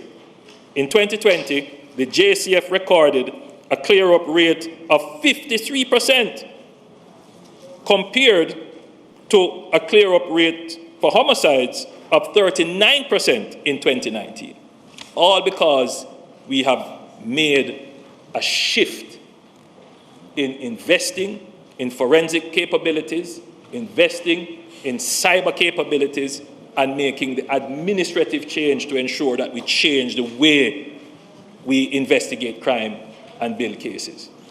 And it is having an effect. Madam Speaker, improving the working environment of the police is critical to raising morale. I'm proud to say that this administration has invested more in the building and renovation of police facilities than any other administration before. 116 police facilities have been programmed over the last 3 years for repairs, refurbishment, and construction. You're looking there on the screen of a brand new police station being constructed, and I believe that that one is in Olympic Gardens, maybe? No, this is Shady Grove. But there's one being constructed in Olympic Gardens, brand new.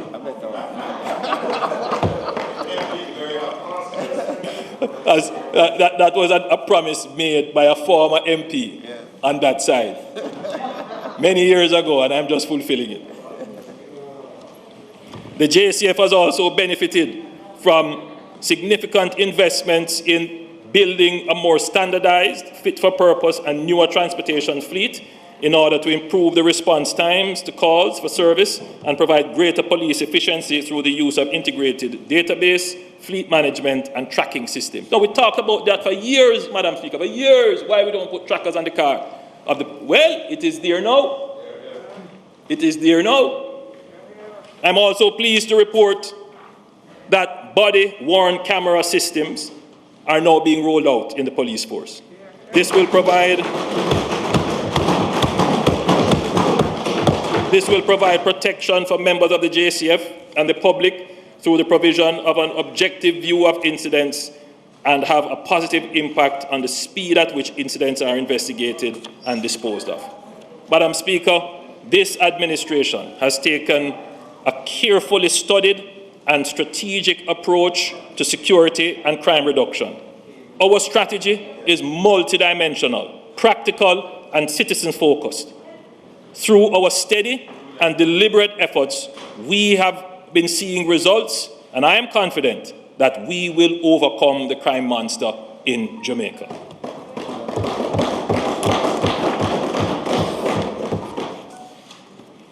Madam Speaker, I believe that the sector that has been hardest hit by the pandemic is education. I fear it will have the most far-reaching, long-lasting, and devastating effect on our society and prospects for faster, stronger, and better recovery. In an already uneven and unequal system, the pandemic would have widened the education divide in our society. I have asked the Minister of Education to do a comprehensive study on learning loss in the system and make recommendations to the Cabinet by June 15th on how this could be corrected. Madam Speaker, we must get our children back to school by September 2021. I have insisted that teachers should be in the first phase of those being prioritized for vaccination. Depending on how quickly we can get our teachers vaccinated, we could possibly consider summer school as an option for make-up classes. And we would welcome the support of the opposition on that, if it is something that you consider.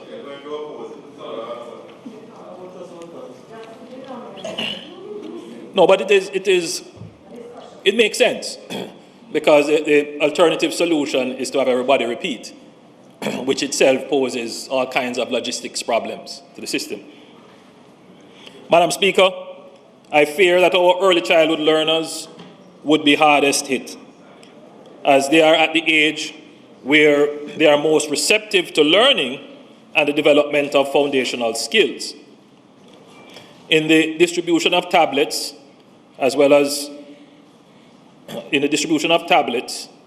early childhood age students are likely to be overlooked. To this end, the Chase Fund will provide $50 million through a partnership with the National Education Trust towards the procurement and distribution of tablets to over 2,000 students in the infant schools island-wide.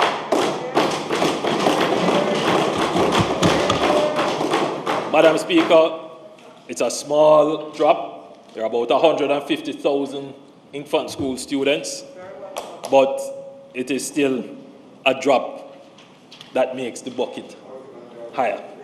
The water in the bucket is still higher. So we urge other persons, other organizations. I myself,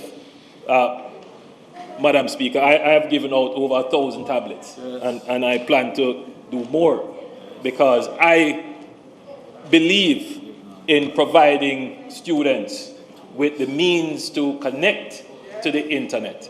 And the time is coming where most of the content that students will need, they will be able to carry on their tablets. And the tablet will become like pen and paper. So, you know, I believe in making the investment there. We'd love to do more, but that's what we can do now, and I encourage others listening who may want to do so to identify a school and give it to the net to give to the school so that it can be recorded. That's the National Education Trust, because what I'm fearful of is that there is a lot of giving and there's a lot of duplication. And I've gotten reports that schools are getting tablets and they're holding on to them. Don't want to give it to the students. I don't know why, but I think we should make it absolutely clear that the tablets are not the property of the school. We're giving them to the students so that they can use it.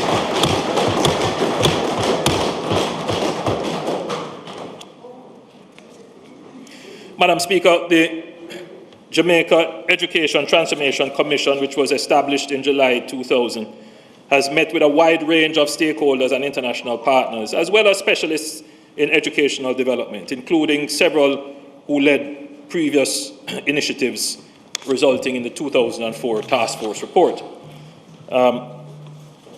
The Commission is especially alert to the complexities emerging from the COVID-19 pandemic and seeks to take advantage of the innovations it has forced upon our educators in order to build back better when normalcy returns. The first draft of the findings and proposed recommendations will be provided within the first quarter of the new financial year, that's 2021-2022. So I saw your little video, member from Southwest St. Andrew, querying when the report will be made. I too was hoping that I would have had it in April as I had asked, but the challenge of doing it by distance, which essentially that's what happened, that caused the workflow to be disrupted.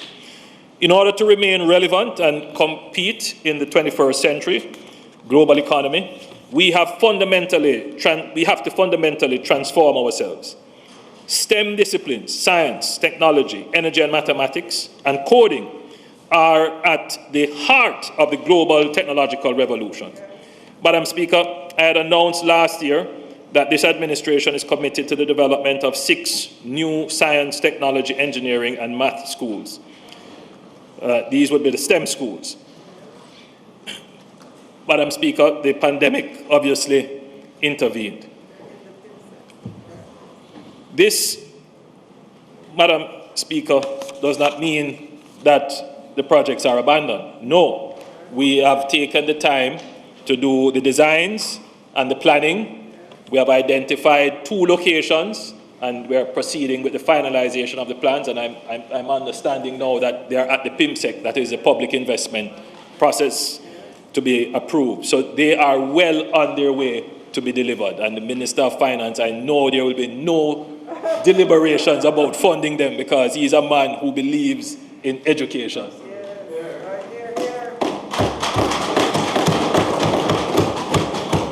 So we're going to have some first-class schools in science and technology. Madam Speaker, infrastructure investment stimulates the economy, but we must do it in a strategic and purposeful way. Infrastructure investment is not merely about projects and assets. It's about using the physical building structure to enhance lives. So infrastructure is about improving quality of life. Madam Speaker, in 2020-21 financial year, the Port Authority of Jamaica has had several accomplishments. However, for the first time in 8 years, the Port Authority will post a loss. While the pandemic has dealt a huge blow to global tourism, perhaps no other sector in the industry has been impacted more severely than the cruise industry. As a result, Our cruise shipping segment, which accounted for $2.92 billion or 30% of the Port Authority's total revenues in 2020-2021, that was completely eliminated. And that explains why the Port Authority would have made a loss. On a positive note, however, revenues from cargo operations exceeded the budget during the fiscal year. Measures to reduce operating expenses also yielded savings against the budget. These effects were not sufficient, however, to overcome the losses from the fallout in cruise. With the vaccination program now in full swing in the United States, the Port Authority is cautiously optimistic that cruise operations will resume on or before the start of the season in November 2021. In anticipation of the sustained positive impact of cruise shipping on the job creation prospects and growth in the periods ahead, the authority proceeded with expansion and upgrading plans at major cruise terminals. Now, I want the Parliament to appreciate that when the pandemic hit, the strategy of the government was to say to all the agencies, do not recoil. Continue to build.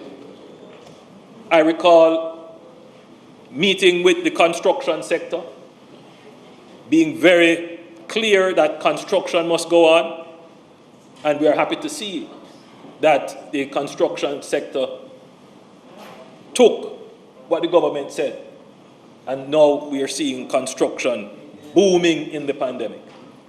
And all of our agencies have continued with their programs, including the PAJ, even though their revenues for this year would have fallen. But what it means is that whatever reserves they have built up over the years, they are going to invest those now.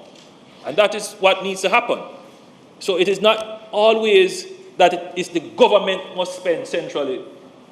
It can be that we can get the private sector to calculate the risk and increase their own spending in the economy. But that can only work if there is confidence. It can only work if they see the rating agency say, hey, Jamaica is a good prospect for investment. Yes. That's it. And the rating agencies, based upon maintaining, saying that Jamaica is doing well. It continues to be a good prospect for investment. So, Madam Speaker, the expansion of the Freeport terminal works to extend berth 2 to accommodate the current trend of larger size vessels and construction of a new berth 1 to handle cargo that is underway. The project is expected to be completed in 2022 at a cost of US $16.4 million. The PAJ has been engaged with the Urban Development Corporation with a view to transforming the Montego Bay Freeport Road between the roundabout and the eastern boundary of the terminal. And those who live in Montego Bay would know how important this project is. Indeed, we get many complaints, but this project is now underway. The aim is to create a pedestrian-friendly stretch of roadway with provision for cycling and mopeds, vehicular traffic and buses for transporting guests and locals along the roadway in an orderly and appealing fashion. All of that will be done. The intention is to interconnect this roadway with the other developments being implemented by the UDC along the Montego Bay waterfront, creating a walking trail for guests and local alike. The prospects for this, Madam Speaker, is exciting. Exciting. So you can imagine having a promenade that would carry you from Freeport all the way around, possibly to Doctors, possibly to even to the new park, the beach. Yes. So all of this, Madam Speaker, will be done. Mega item. Madam Speaker, last year during the pandemic, the Port Authority, in partnership with and funding from the Tourism Enhancement Fund, completed construction of a new artisan village at the old Hamden Wharf at a cost of 730 million Jamaican dollars to facilitate skilled craftspeople producing and selling their wares directly on the terminal. That's a major investment. Major investment. You know, I don't know how people say not going on. I mean, I have the new 35,000 square foot artisan village comprising craft shops, restaurants and performance spaces has been completed and handed over to the Tourism Enhancement Fund, which is now responsible for the theming and operation of the artisan village. Yes, That's a massive addition to our tourism product. major. Major. Madam Speaker, you know, I have a passion, Madam Speaker, for planned development. I think that is what Jamaica has lacked. So, Madam Speaker, the PAJ is now focused on the creation of a new town centre in Falmouth, combining the conveniences and aesthetic of a modern urban town with elements of the existing Georgian architecture. The multi-year project is to be developed as a public-private partnership located on 50 acres of land owned by the authority adjacent to the terminal and to the existing historic town. The new town centre will feature modern mixed-use spaces including commercial and housing facilities, a civic square, town commons, a promenade, mini parks, and a redeveloped dragline. And for those who don't know what the dragline is, a major drain, earth drain, that runs through the town, and it is problematic because I gather it is lower than sea level, and so sometimes it floods. So that will also be addressed. So the people of Falmouth in Trelawney knows that the government, even in the pandemic, is working for them.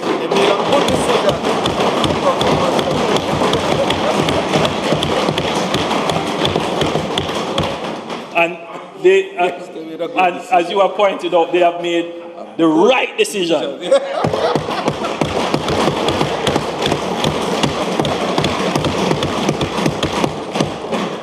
Because we intend to make Falmouth, with all its rich history, a premier destination for cruise and attractions, as well as a centre for lifestyle and long-stay leisure, given, Madam Speaker, the rapid expansion of middle-income housing in the parish, of which you well know as the senior member in the parish.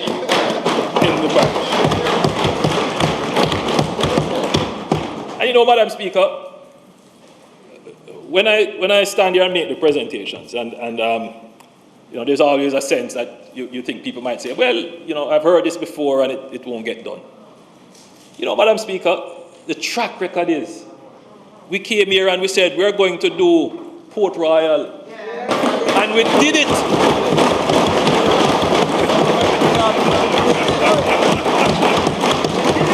And I can tell you many more projects. Montego Bay, we're doing it. I mean, action, yeah. Madam Speaker, the Reynolds Pier in Ocherius has been reconstructed to create a second berthing facility capable of accommodating the largest classes of cruise vessels. A new promenade has been installed linking the Reynolds Pier to the Ocherius Fishing Village and Island Village, the main cruise terminal, and the town of Ocherius. The project was completed at a cost of US $22 million, and it complements the works undertaken to upgrade the Ocherius town itself. Ocherius, which enjoys the largest concentration of attractions in the Caribbean, now has a new face and is positioned to establish itself as the top-tier cruise destination in Jamaica. Madam Speaker, as I pointed out, you'll recall last year, we welcomed 3 cruise vessels at the Port Royal Cruise Terminal before the cruise sector was shut down due to COVID-19 concerns in April 2020. Can you imagine, Madam Speaker, what Port Royal would be like now if we had 1 year?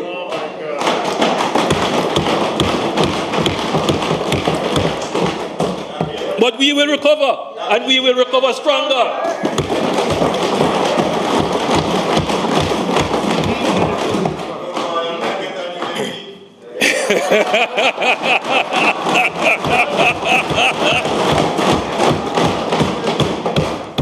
A second phase of works to construct a new museum, restaurant, and entertainment facilities will be completed in 2021-2022. Madam Speaker, we are not stopping the investment there.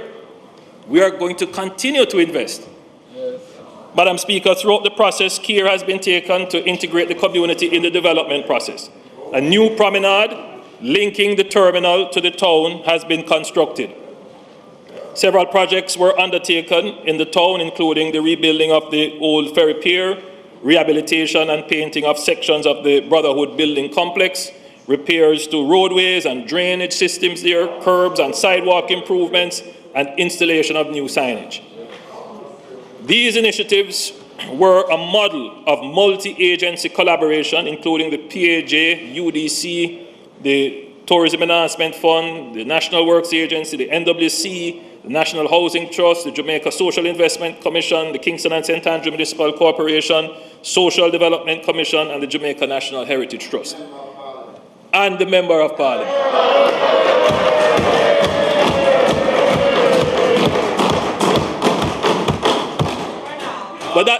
But that is how we do development.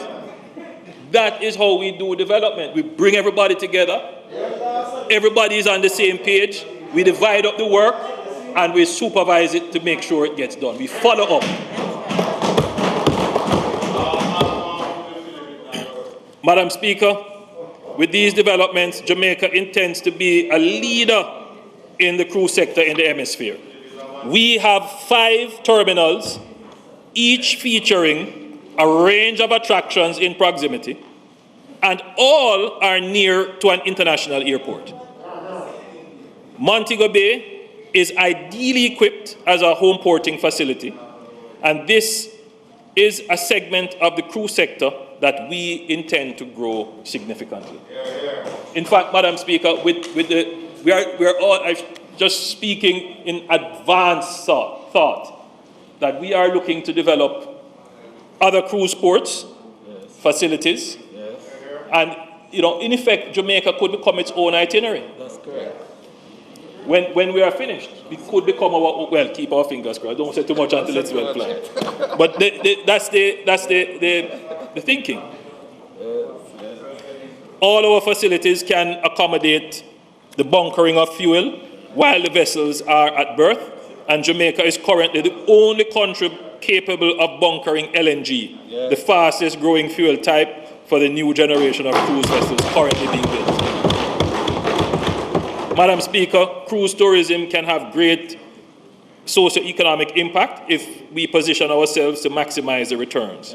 The artisans, tour guides, the agriculture sector, our creative talent, adventure and cultural experiences, and communities can benefit greatly from cruise tourism.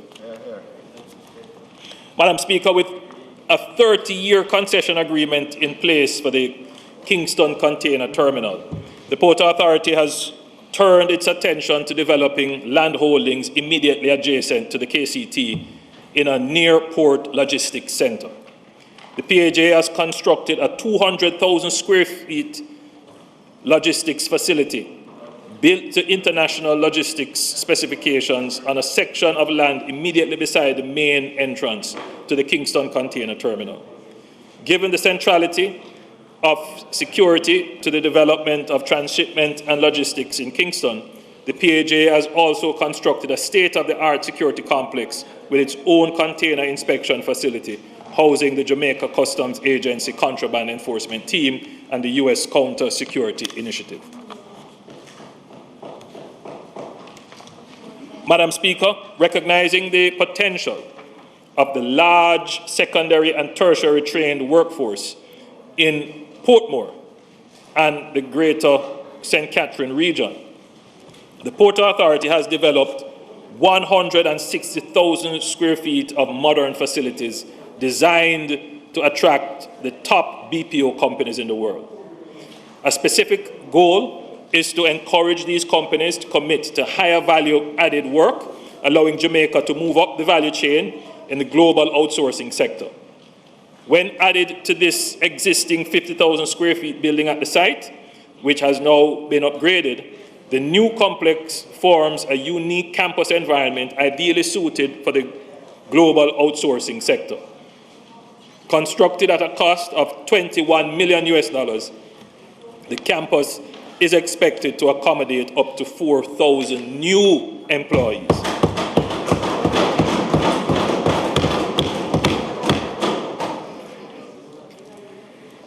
Construction of the building is complete, and the external works are expected to be completed in May 2021. Tenanting is at an advanced stage. Madam Speaker, we have commenced the packaging of the existing portfolio of assets in the Montego Bay Special Economic Zone and the Portmore Informatics Park, with a view to listing them on the Jamaica Stock Exchange. So all those people who are eagerly investing in stocks, and Madam Speaker, since this administration, we have added new interest and life to the stock exchange. Between 30 and 40,000 new shareholders Jamaicans have now gone on the stock exchange. In other words, they have a new way of securing wealth in stocks. And we did that. Ordinary people brought them. And the idea presented by the leader of the opposition regarding ESOP, that is something that we can look at and work together on that, because it's something I believe in the ownership of assets. It's not just owning land, but it's also owning companies. They are also means of production. So, Madam Speaker, the PAJ is in this process now of packaging these assets into a portfolio, and will be taking them to the stock market for persons to buy into them. And these are very good assets. These developments have been very successful, and consistently enjoying occupancy levels of over 95%, and have been used to catalyze the development of the BPO sector in Montego Bay and Portmore. Madam Speaker, listing these assets on the stock exchange is consistent with the government's stated policy of using the capital markets to socialize wealth and allow for broad-based ownership of the productive assets of the country, like the highly successful IPOs of Wigton and Trans-Jamaica Highway in the previous year. We will enable all Jamaicans to participate in ownership of a sector which is poised for even greater growth. Madam Speaker, we are making the investments as we reimagine the future of the tourism and global outsourcing sector, ensuring that Jamaica recovers faster, stronger, and better than before.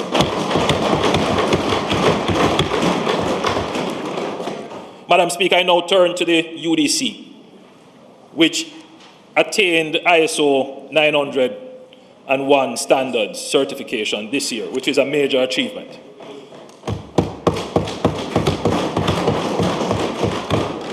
As would have been expected, with closures of attractions under its portfolio, the UDC projects that there will be significant, well, they have had an impact on their revenues. It has had a significant impact on their revenues.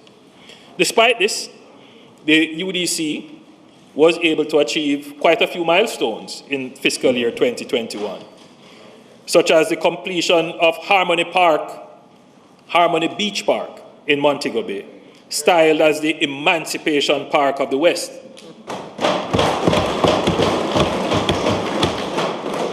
It's beautiful. I toured it when it was close to completion, and it is a magnificent facility. It does rival Emancipation Park. Well, it has a beach. This is a major development for the city of Kingston in sustainable and integrated public spaces for the people. Sorry, for the city of Montego Bay. Did I say Kingston? Forgive, the city of Montego Bay.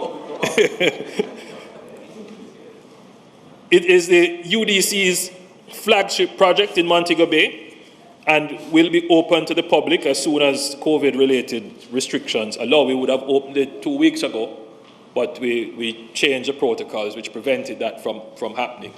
But Madam Speaker, again, this is a project which I announced, I believe it was last year or the year before, and now the project is complete. It is, yes, so when we come to Parliament and we say we are going to do these things, people can have confidence that these big projects that we announce, they'll get done. It is a free access beach park which spans 16 acres of open-air public space, complete with food courts, multi-purpose sport courts, children's play area, and a wide variety of entertainment spaces. The development incorporates renewable and sustainable technologies with solar power and a jogging park fabricated from recycled tires. The facility was constructed within budget at a cost of 1.3 billion Jamaican dollars and completed within 22 months. There was a 4 months delay due to the pandemic. Madam Speaker, for 2021-2022, the UDC will focus on projects that will offer major climate resilient infrastructure and sustainable public spaces for residents and visitors. And these include the Montego Bay waterfront. And we will be building on the successful completion of the Harmony Beach Park.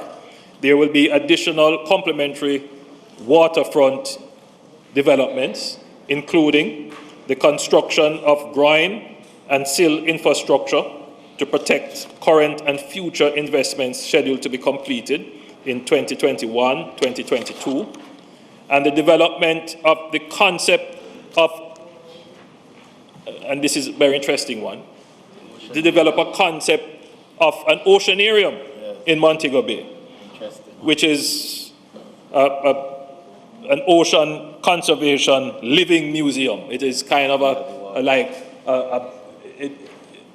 I don't know if persons would have ever, been to one, but it is an amazing experience. It's oftentimes underwater, but sometimes, they build displays and so forth. But it's an attraction in itself, but it is also for conservation. So they are now developing the plans for that, and this would be the first of its kind in the region.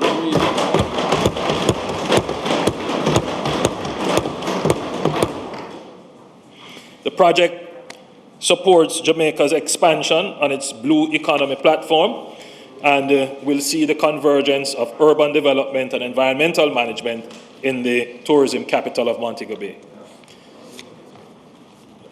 Madam Speaker, the Kingston waterfront. Somebody once said to me that, Jamaica turns its back to the sea. Kingston turns its back to the sea. In other words, in any developed city of the world you go to that is on the waterfront, the waterfront is a busy place. It's the highest value property, and it's really lovely. We have given up downtown for whatever reason, so we haven't invested in downtown. But it is the place, it has the ambience, and that was the original design. It was designed to have a waterfront, and that waterfront to be continued. Having left it for 50 years without any really new development, the city has deteriorated, the downtown Kingston area. But I can tell you that between the programs announced by the Minister of Finance supporting the efforts of the KSAC and the efforts of the UDC in the area, we are seeing signs of the regeneration and interest. The UDC will advance the development of the Kingston Harbour Walk, a comprehensive project that includes both climate resilience infrastructure and related public space in the form of a 28-kilometer or a 17-mile linear park from Ocean Boulevard in downtown Kingston to Port Royal. So if you look on the map that is being displayed, you will see some areas highlighted. So the project will build on the coastal protection that exists in sections including the downtown Kingston Ocean Boulevard seawall that is already in place, and that was built in the 1970s. The Palisadoes rock revetment that was built in 2010 thereabout, 2011, as well as the revetment between the Ministry of Foreign Affairs and Raytown, which is currently under construction by the Jamaica Social Investment Fund. The transformative Harbour Walk development will comprise a combination of scenic vistas and parks, a coastal and roadside promenade, providing active and passive spaces for recreational, that would be jogging and cycling, etc., and entertainment purposes.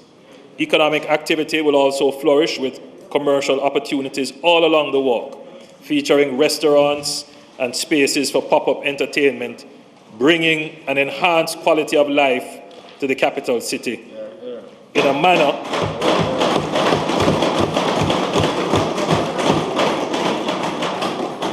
for those of you who have traveled to Cuba, for example, to see the Malecon. So we are going to create our Malecon in Kingston.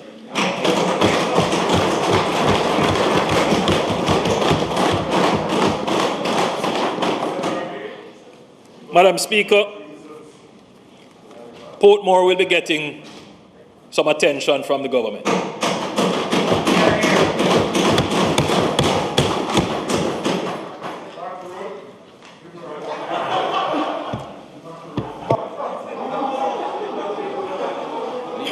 This project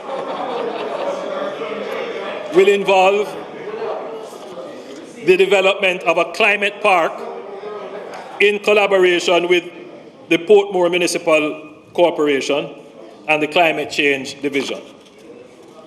This is a project that has been in the works for a long time, proposed and haggling over land and all kinds of issues prevented it, but the government is determined to do this project. As one of Jamaica's largest residential communities with a population of over 270,000 persons, the welfare and quality of life of Portmore citizens requires focused attention to support its planned parish status. It is important that urban amenities, including requisite managed public spaces, are developed and retrofitted to prepare for a climate-resilient future. The park in the Portmore Town Centre is over 14 acres of prime UDC land that displays our commitment to urban green spaces as the key next project in the Park in Every Parish initiative, and provide opportunities for health, wellness, and generally improved environment at the centre of Portmore.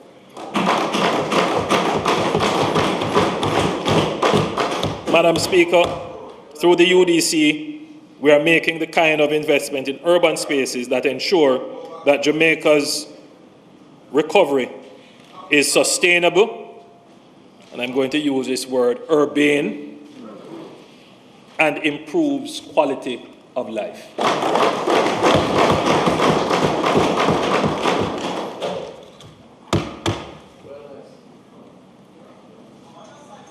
Madam Speaker, Jamaica is preparing for economic recovery by preparing significant infrastructural development projects that will improve productivity, stimulate growth, and boost employment. Among these projects is the Montego Bay Perimeter Road project, which is made up of the following sections: the Montego Bay Bypass, approximately 14.99 kilometers, the Barnett Street West Green Avenue Road Rehabilitation Project, the Long Hill Bypass, which is approximately 10.5 kilometers, and a drainage study of the Montego Bay Bypass area. And I will deal with each one by one.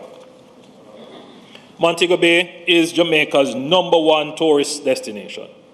Montego Bay also has an international airport. In normal times, it is the busiest of our two airports.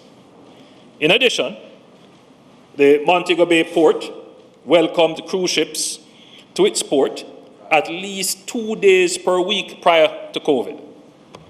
Traffic congestion has been a long-standing issue in the city of Montego Bay, as there is essentially one main thoroughfare connecting the east with the west.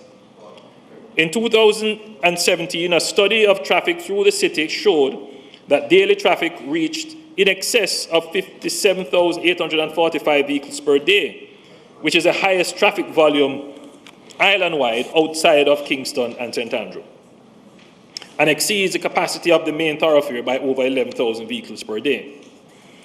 Even with tourism at multi-decade lows in terms of occupancy, Montego Bay is still congested. It is important that once the world gets over COVID-19, tourism in Montego Bay will continue to grow, and it is a fact that congestion will worsen.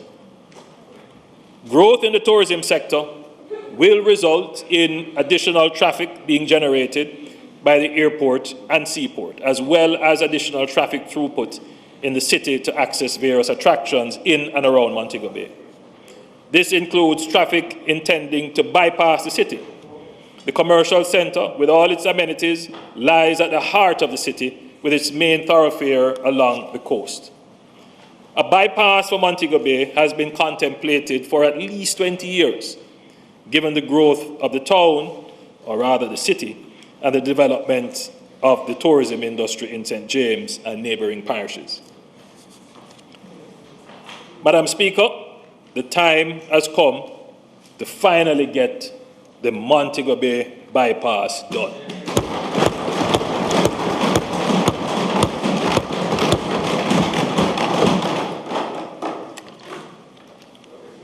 The Long Hill Bypass includes a 10.5 kilometer bypass of the treacherous section of the Long Hill, which connects the Montego Bay area to the south coast via Montpelier. The project will improve access from Montego Bay to Jamaica's south coast by providing a direct connection to the Maypen to Williamsfield leg of Highway 2000. The Montego Bay Perimeter project will complement the work that was done by the National Works Agency under the Ferris Cross to Macfield Road Improvement Project in Westmoreland through Midpeak. In the long term, or rather the long-term effect of the Montego Bay Perimeter project is therefore to provide an interconnection to the island-wide road network. That is, both the toll road network as well as the main road network. These works, when completed, will allow for a 4-lane highway network which connects Kingston to Montego Bay. Also included will be the rehabilitation, expansion, and widening of Barnett Street and West Green Avenue to complement works being done on the Montego Bay Bypass section of the project. Madam Speaker, there have been perennial issues caused by flooding in the city of Montego Bay, which has resulted in significant loss of productivity and damage to property and business. We saw this vividly only 2 years ago. In fact, we saw this vividly last year with images widely circulated on social media and traditional media of excessive flooding caused by, in fact, a few hours of rain. The cause of the frequent and severe flooding during heavy rain events can be attributed to the significant urbanization of the city over the past 4 decades, resulting in increased storm runoff, inadequate drainage to convey the increased runoff, improper garbage disposal, with garbage being dumped into drainage channels. In addition to the direct flood damage cost, recent flood events in Montego Bay have resulted in many schools and businesses being forced to close, persons missing their flights, visitors finding it difficult to get back to their cruise ships, and residents and commuters being stranded. The effect of these flood impacts, if not addressed, will only continue to stymie the growth and prosperity of the city and the people of Montego Bay and Jamaica as a whole. The need for a comprehensive drainage solution for the city of Montego Bay is therefore urgently required.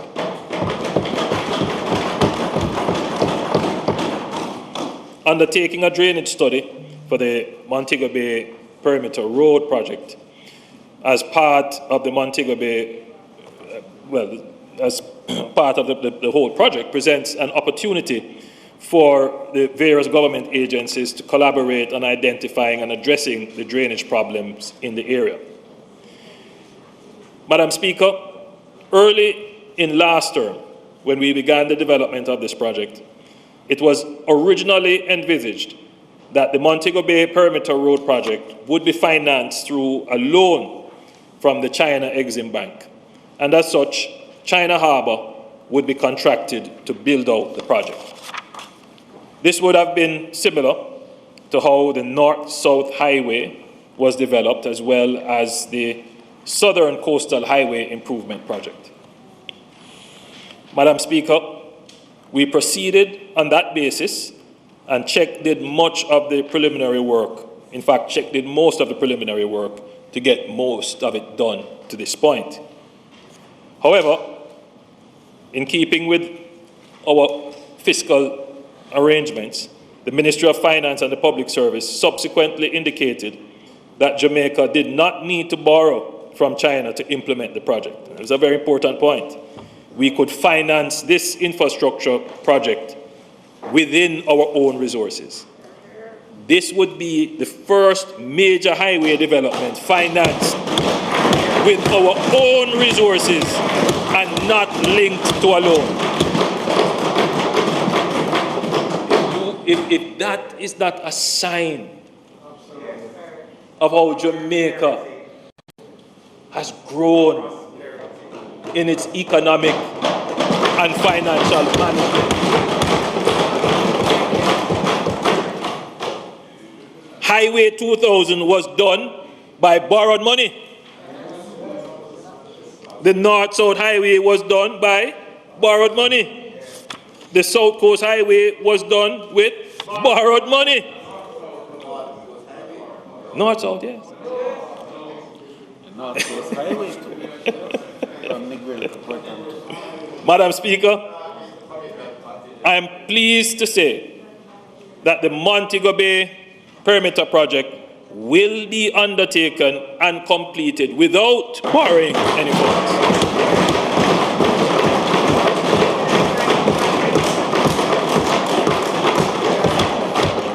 I stated this publicly in 2019, and I conveyed this personally to our friends in China on my visit to that country, and I was well received by President Xi. Madam Speaker, this is a good day for Jamaica. Even in a pandemic, we will develop our infrastructure with the resources of the people of Jamaica.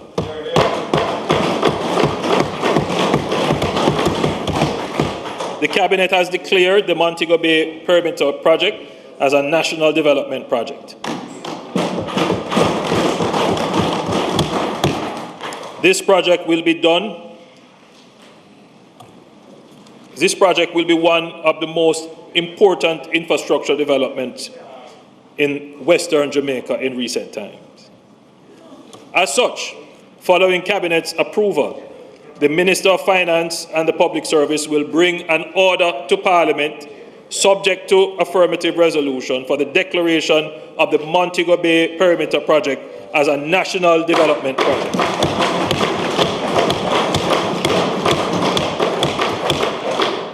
Madam Speaker, it is the government's intention that once this order has been affirmed, the government will contract directly with China Harbour Engineering as the contractor of the project, as provided for direct contracting under the Public Procurement Act of 2015. Madam Speaker, Jamaica values our strategic partnership with China in trade and infrastructure development. China Harbour has performed with respect to the North-South Highway when others left that project. And they are performing on the South Coast Highway Improvement Project. Furthermore, they were the ones who worked on the project with the government from its conceptualization, planning, and preliminary designs. Yes, so it is only fair. It is only fair, and more than that, it is a principled thing to do and a sign of good faith. Right? And the truth is that when times were hard, when other people got up and left the project and no one would put any money in Jamaica, the relationship that we have with China as a strategic partner in trade and infrastructure development has served us well.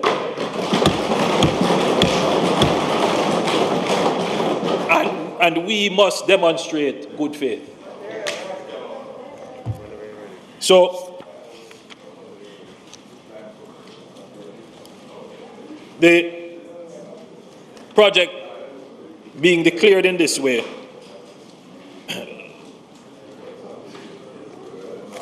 will be a model in the sense of government using its own resources to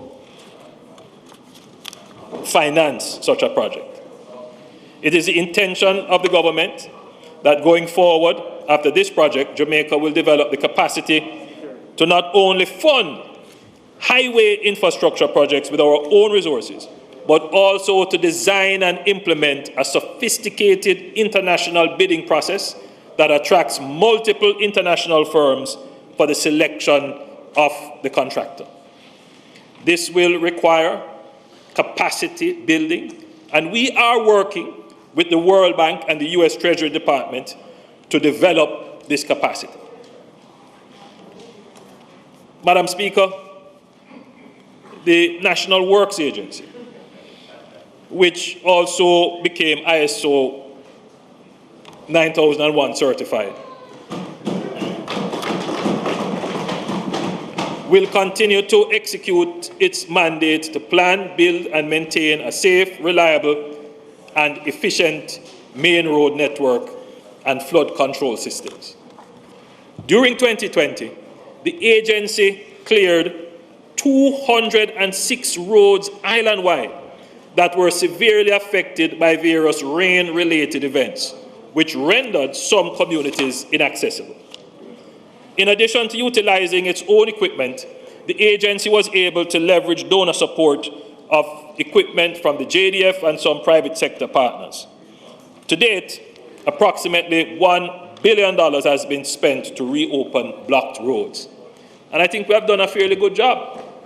The Member of Parliament for East Rural St. Andrew is putting up many videos of the road, that massive breakaway being repaired, and it is going on very well. You know,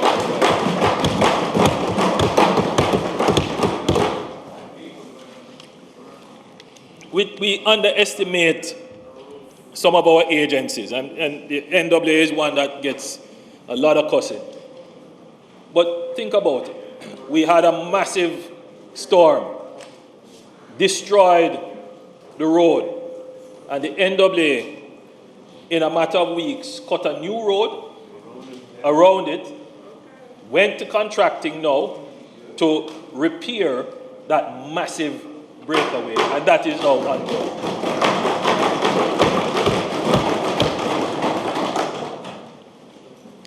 So,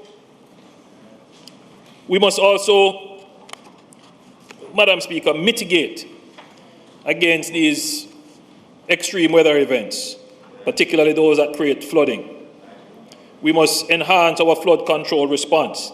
The agency will be undertaking works to reconstruct the gully walls and inverts on parts of the Sandy Gully in St. Andrew North. Who is the MP for St. Andrew North? Some Minister Samuda and Minister Truck. And I was looking for Minister Clark. Sandy Gully. No, St. Andrew North. So it's the three MPs. He's not west. Right. You call them Chuck. And in St. James, we will be doing work on the north-south gully in St. James as well. And that gully actually is in need of serious attention. And in Portmore, we will be doing the greater Portmore gully.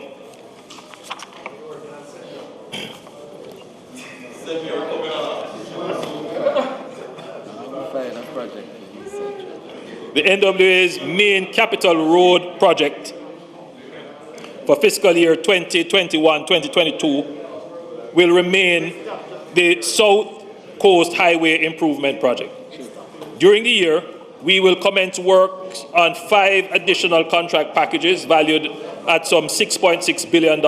The 5 packages are: package number 1, the Yallas Bridge to Loudon Hill, Salt Pond, that is 6.72 kilometers.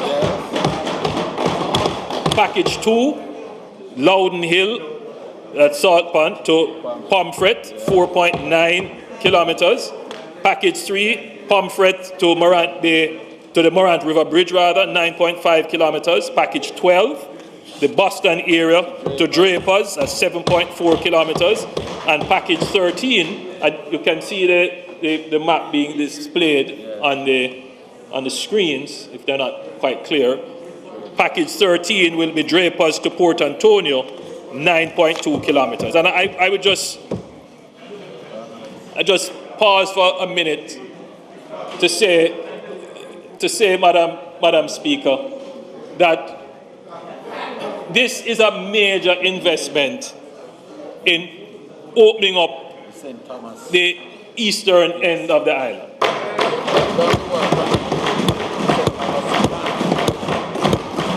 And it shows our commitment that we made to the people, that we don't believe that St. Thomas should be the forgotten parish.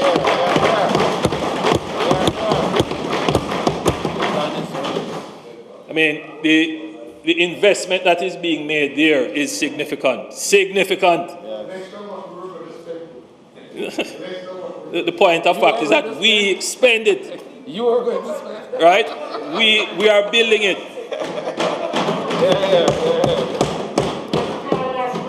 But as you go around, as you follow the yellow line and you go around, you will see that we are ending up into Port Antonio.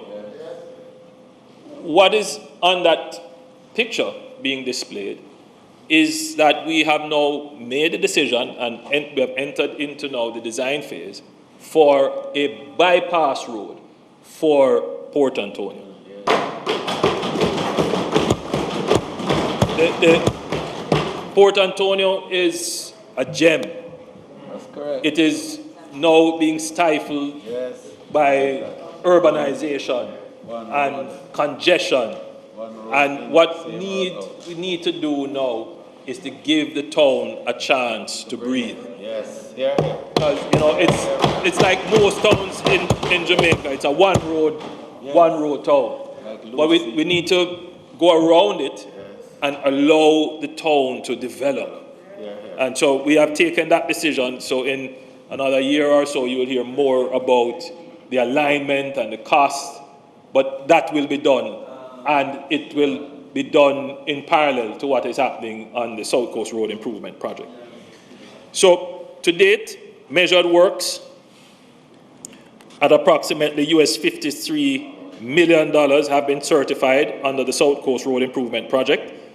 Pipelines and sewage installation works valued at US $29 million will continue to be rolled out in tandem with the roadworks.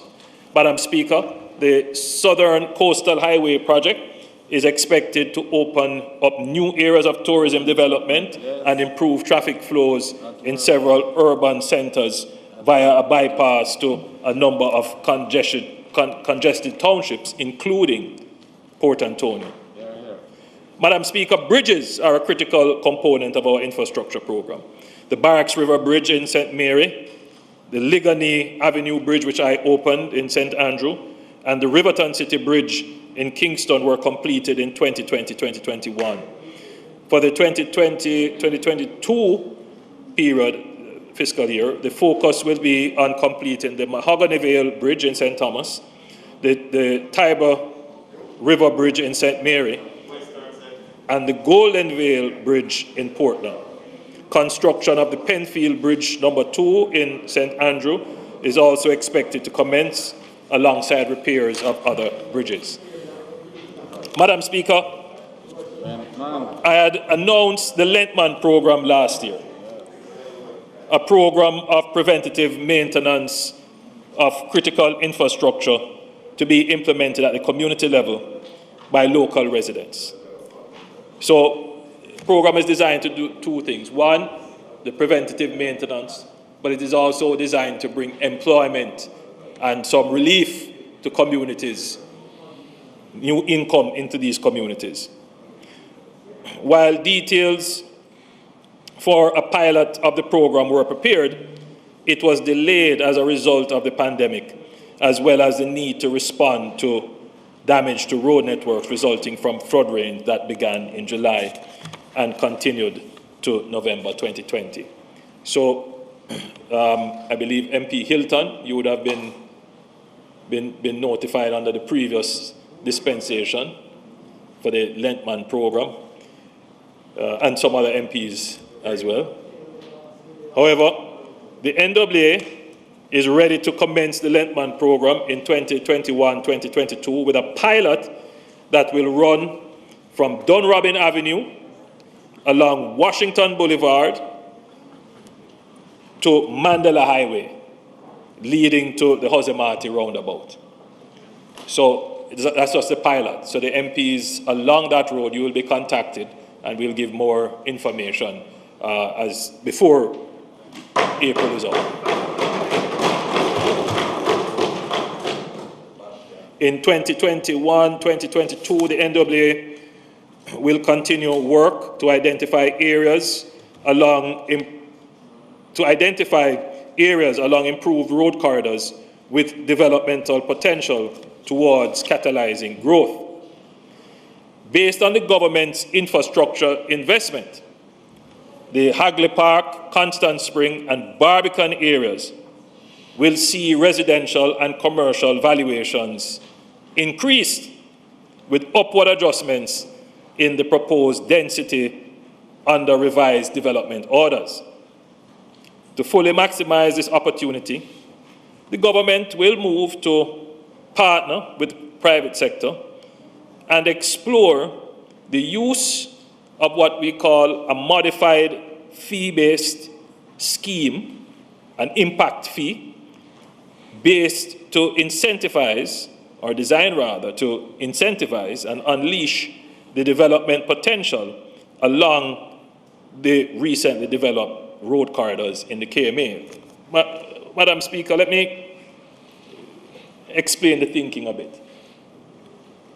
All of these roadworks that we have done, especially under the mid-P, they are borrowed funds. And they are fairly expensive. So we put a road like what we have done on Constant Spring, and we put in sewage, and we have put in telecoms, and we have put in a new water main. But that investment has to repay itself somehow. The taxpayers are going to repay it, and the taxpayer include the man who owns no land there, the poor man who is struggling, and yes, it does include the landowner as well. The challenge that we have, Madam Speaker, in making this massive investment is to have the investment sitting there we are paying for it. But to have property along the investment not being utilized to its maximum potential. So it would be like running a sewer main there that has a capacity of X, but the sewer main is only using a capacity of half of X. It's wasted. Minister Truck says it's going to be used. The question is when, because what we see is that many persons who own property hold property for speculative purposes, to just see the value increase. So the government can't go and spend this money, and it's sitting, the investment is sitting there, and nothing is happening. So the government has to find a way to stimulate persons who own property, not to just let the property sit there and deteriorate and do nothing. Use the property. Maximize the property. Utilize it to its full potential. In some cases, in other countries, when governments do these kinds of development, they charge what is called an impact fee. Madam Speaker, what we are saying, and we are still in the development phases of this, but I thought I would say it here in the budget where we have Jamaicans listening, especially persons who pay attention to the budget. Eventually, we will have to charge an impact fee when we do these developments. But here is the catch. If you do your developments now, then there is no charge.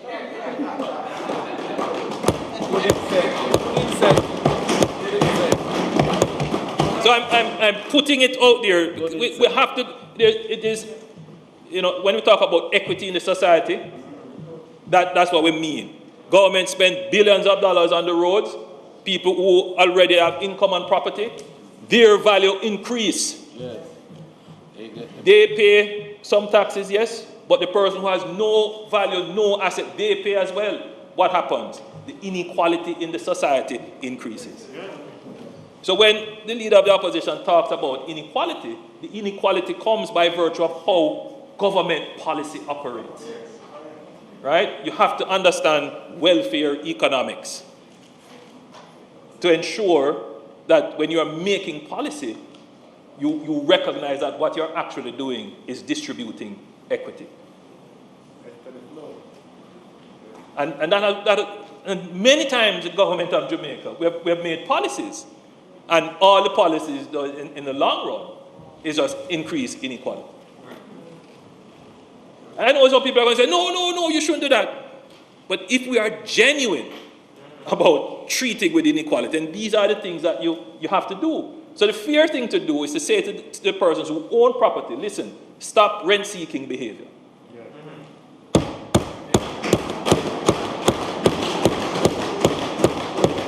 Right? You have a capital market that is working very well. The approval process is improving. Right? Bring that property to the development table so that you can employ the man who walk past the property every day and have to pay the GCT that pay back for the loan that developed the road. So so I just want the Jamaican people to understand that this government thinks about the inequality issues in different ways. There are some people who see it as a redistributive issue. You know, that was the thinking sometimes in the 70s. Just take it from this one and give it to that one. Or if you have two houses, take one from him and give it to the other one. But that's not how you address it. You address the inequality issues by by crafting policies in the way in which we are thinking about crafting these policies. So we are working on that now. I'm just putting it out there. That is the thinking. So avoid that by starting your developments now. Madam Speaker, the NWA and the government of Jamaica, we have certain properties that we own along those thoroughfares that we have developed, and we are going to lead by example. We are not just going to leave the property there undeveloped. The challenge that the government faces is that everybody wants it. and everybody feel that their offer should be accepted. So what we are going to do, we are going to package those projects. We're going to put them under a kind of enterprise team overseen by the DBJ, and we're going to put them out for divestment. So people who have been making contact about parcels and properties that they see, well, look out for the advertisement for these properties, and we're going to put them out there. You have to come with a development plan that satisfies us that it will be in keeping with the area and that it is not buying the land for speculation, because in any property that we're divesting, you will have a time to develop it, otherwise the property will come back to the government. So we are only going to take serious bidders who will be looking to develop within a year of purchase.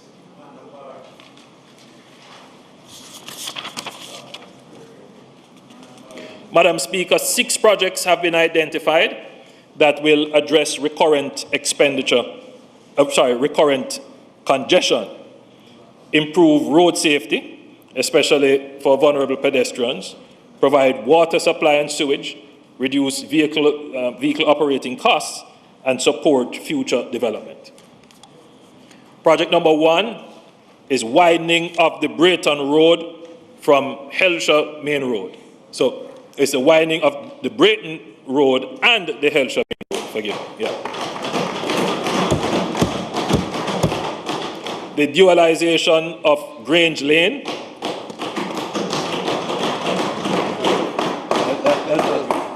That's Grange Lane would be independent.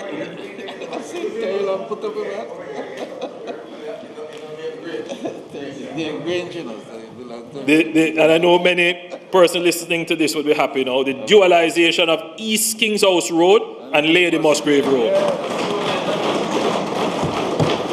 That would be in effect a continuation of the Barbican project. The widening of Arthurwint Drive. Julian, somebody there likes me. And the Washington Boulevard Bridge. You know that bridge, you're coming down in 2 lanes and then you're narrowed to 1. Yeah, from 3, right, so you're coming in 3, you're narrowed to 2. Now we're going to increase the size of that bridge.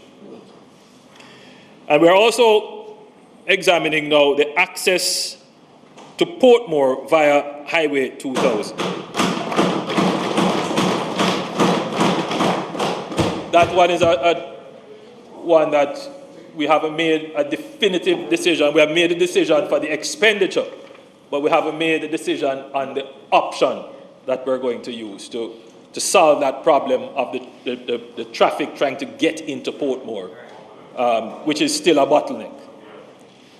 But we are putting the resources there to do it, so the decision will be made shortly as to how it will be done. So the agency will be also implementing a 50 million road safety program, which will see the installation of raised pavement markers along the North Coast Highway and other road corridors. In addition to being relatively inexpensive, raised pavement markers improve road visibility and tactile feedback to restore driver attention. Madam Speaker, I'm now going to turn attention to the Jamaica Special Economic Zone Authority. At the end of March 2020, 98% or 131 of the total 134 approved free zone entities had transitioned to the new Special Economic Zone regime. This number, together with the 52 new SEZ developers who entered into licensing arrangements with the authority, brought the complement of SEZ entities to 183, representing a growth trajectory of 30% under the new regime.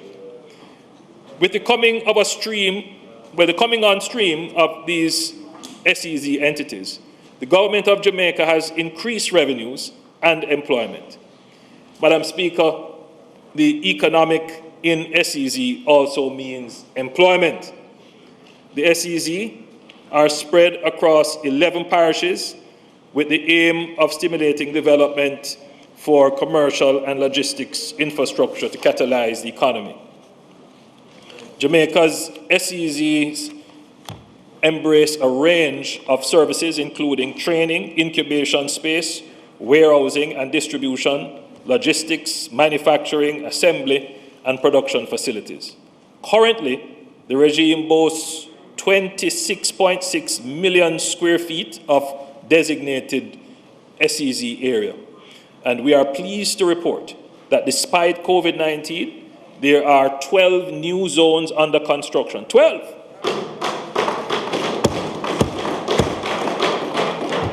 In a variety of industries, totaling 1.1 million square feet of new space.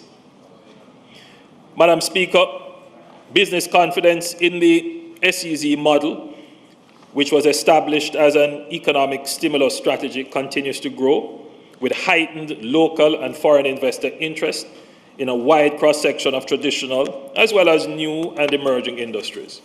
The authority is currently in discussion with a number of prospective investors at different stages of their projects. These include educational, medical, pharmaceutical, film, which we're happy to hear, petrochemical, and other commercial industries. Madam Speaker, I now turn to the DBJ, the Development Bank of Jamaica. Micro, small, and medium enterprises are key drivers of our economy. In response to the impact of COVID-19, the DBJ undertook several measures to support our MSMEs, such as reduction of interest rates on loans and granting moratoriums on over 30,000 loans valued at $14.9 billion. This includes $2 billion of microloans. Between April 2020 and January 31, 2020, the DBJ approved $4 billion in loans supporting $5.7 billion in investment and 2,745 potential new jobs. The DBJ is currently executing a US $15 million project funded by the World Bank, which is focused on improving access to finance for MSMEs. A key component of this project is the expansion of the credit enhancement facility for MSMEs that are deficient in collateral. Between April 2020 and January 2021, 163 guarantees valued at $851.2 million Jamaican dollars have been issued, supporting loans of $1.5 billion to the MSME sector.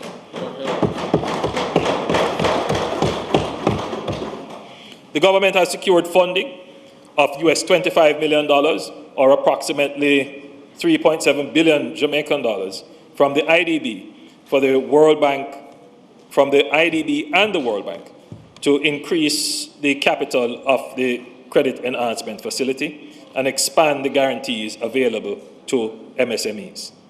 As of January 31st, 2020, the DBJ introduced a new guarantee scheme that is less bureaucratic. If the approved financial institution approves the loan, it is insured under the new scheme. There is no more paperwork required from the DBJ. A greater number of MSMEs are benefiting from this, as 98% of loans are made to MSMEs. Also, loans guaranteed have been increased up to 90% from 80% in special cases, with a maximum of 30 million for any one loan, up from 15 million previously. The DBJ will be launching Go Digital on the 1st of April 2021, a new and revolutionary technical assistance program geared to promote the adoption of cutting-edge technology practices among MSMEs by providing vouchers that are redeemable at the approved business development organization. The Go Digital vouchers will cover digital transformation that is digitizing of key processes such as payments and accounting systems, integration of new software tools to improve productivity, and web-based marketing packages. That would be the development and improvement of websites, digital marketing, app development, social media content, etc.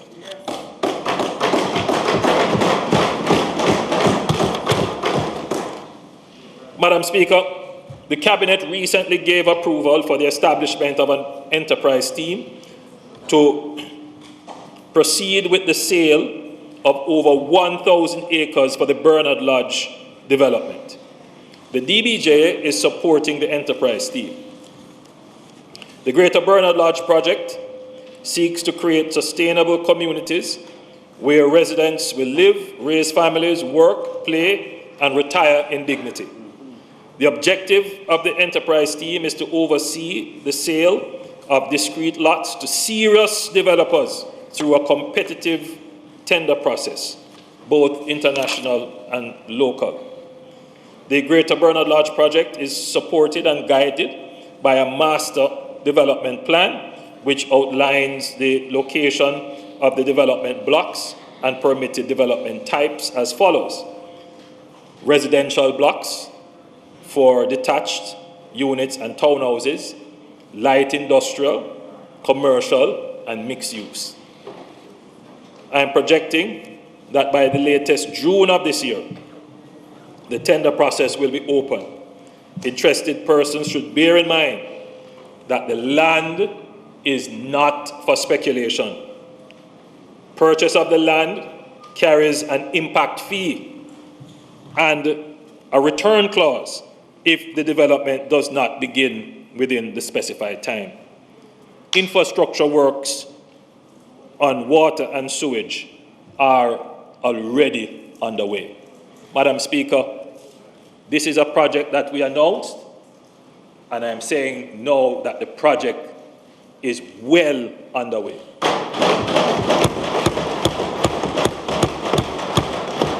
So, Madam Speaker, when you hear me announce the development for the new township in Falmouth, in another year or so, I'll be coming back to you to tell you how far we are. This project, Madam Speaker, is a little bit more complicated because, as you may recall, we had to do relocation of persons who were on the land.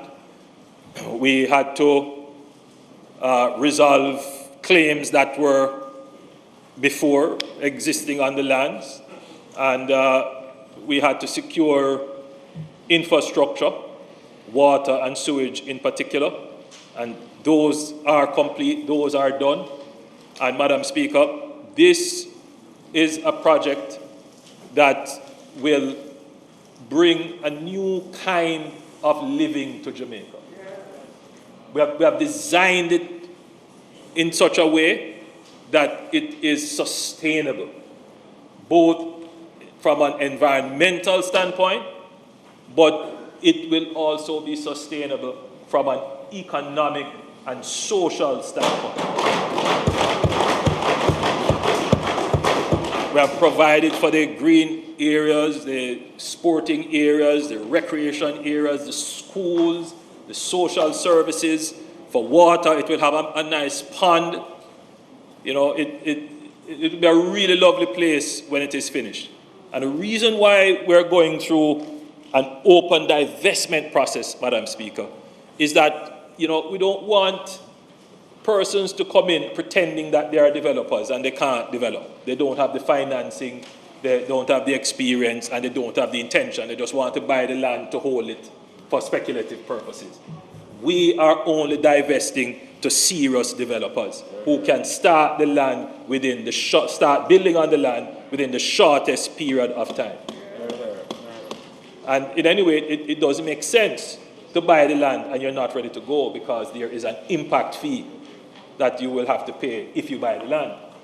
So the project is designed for immediate use. Madam Speaker, the most frustrating thing to see is a subdivision, and you have people making the investment to build, you know, good houses, and then you see 2 or 3 lots Pushed up. not developed, and bushed and harboring criminals and incomplete, and it's disorganized, and the place just look chaka-chaka. We are finishing with that kind of development.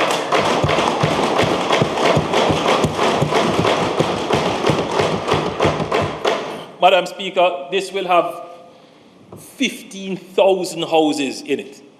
So when we made the commitment that we are going to build 70,000 houses, we are well on the way. And this is not going to be a burden on the government, because this is totally private sector driven. But the government has done it in such a way that it is easy for the private sector to participate. It is fair and transparent.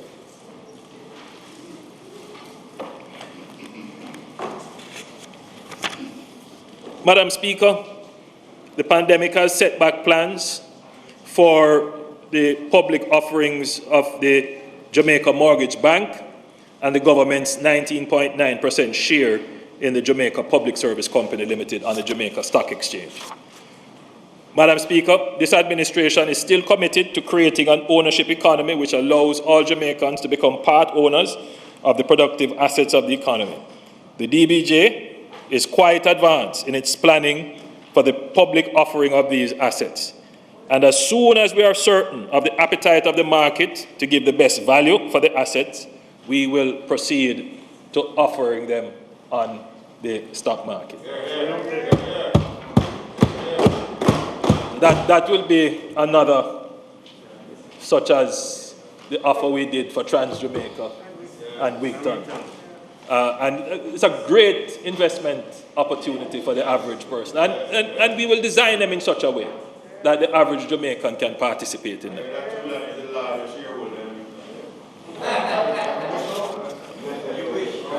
Madam Speaker, it is proven that access to registered title has a positive economic and social impact. In 2020-2021, the NLA has been able to enact legislative amendments to facilitate increased registration of parcels and to establish the framework for the systematic registration regime. The amendment of the Registration of Titles, Cadastral Mapping and Tenure Clarification Special Provisions Amendment Act 2020 and the Registration of Titles Amendment Act 2020 will result in a more efficient and organized approach to adjudicating land ownership, which aims to increase the level of registration. Last fiscal year, the NLA also launched the Systematic Land Registration Public Awareness Campaign with the slogan NLA plus you, equal title for you. The campaign consists of radio and press advertisements in Jamaica, North America, America, and the United Kingdom. Local town criers, interviews, and local media houses have all been pulled in to get people in Jamaica and in the diaspora aware of this new process of land titling. Additionally, the agency has launched an upgraded version of Jamaica Property Sales Data, or JAMPROP, which is an online subscription service that allows subscribers to access property sales data on the entire island. The government is undertaking a major land titling effort and is targeting to deliver 20,000 titles in 3 years, with 10,000 titles being issued in year one.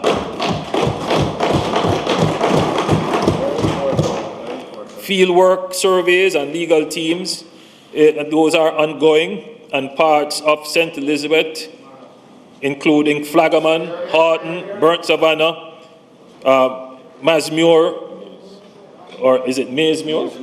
This is in Westmoreland. Known as Canaan Disciple, or Despical. Westmoreland, these are I've been to Maysmure, but not Despical.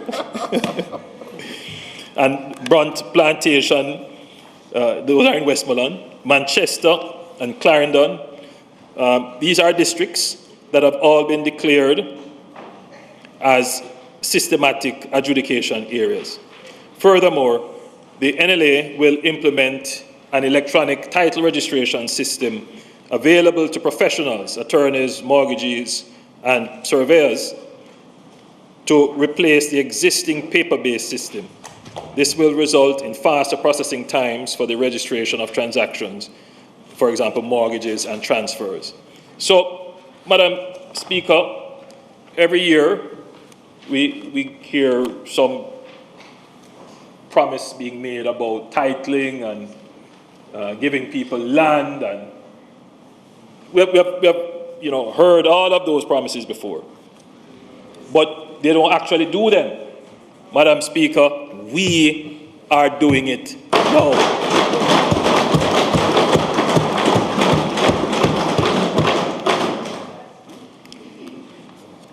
Madam Speaker, I'll say a few words on NEPA.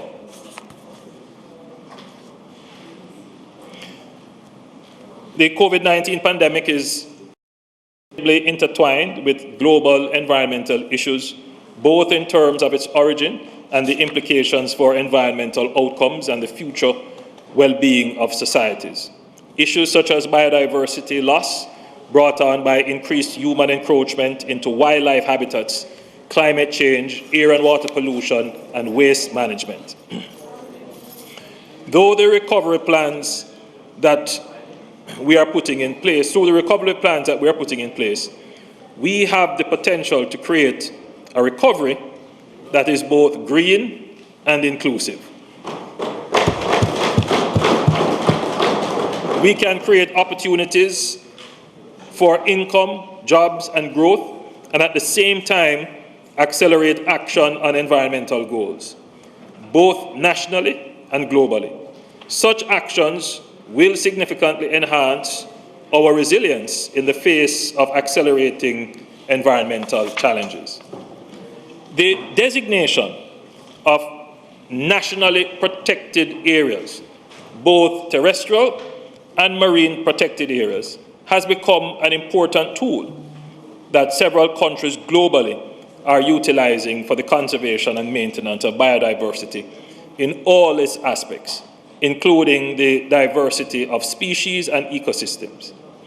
According to the United Nations Environment Programme and the International Union for Conservation of Nature, between 2010 and 2019, protected areas expanded from covering 14.1% to 15.3% of global land and freshwater environments, excluding Antarctica, and from 2.9% to 7.5% of the marine realm. While there has been progress, these are still short of the global target set in 2010 of 17% of terrestrial and inland water and 10% of coastal and marine areas to be protected. To be meaningful and enforceable, mere designation of national protected areas is not enough. It needs to be supported by a legal and policy framework to materialize significant biodiversity conservation targets. Madam Speaker, the government will be promulgating a new Protected Areas Act to enable the creation of a national protected areas system that is representative of Jamaica's biological and cultural heritage. The legislation will include harmonized provisions for management of private lands in protected areas under a new comprehensive statute, while at the same time preserving specific statutory functions under enactments. NEPA, in consultation with partner agencies, has so far selected 15 areas which are proposed for protection. Some of these lands are under private ownership, while others are owned by various arms of the government. There are no distinctions made in law regarding who the land is owned by for the declaration of protected areas. Madam Speaker, there are several incentives partnerships and acquisition options that are available to the government to work with private owners to ensure that these sites are effectively managed and protected. These include acquisition, tax and other incentives, and exchange swaps of land. And I point out here, Madam Speaker, that in this framework, the government will be seeking to develop a special fund to enable it to acquire lands that are considered environmentally sensitive.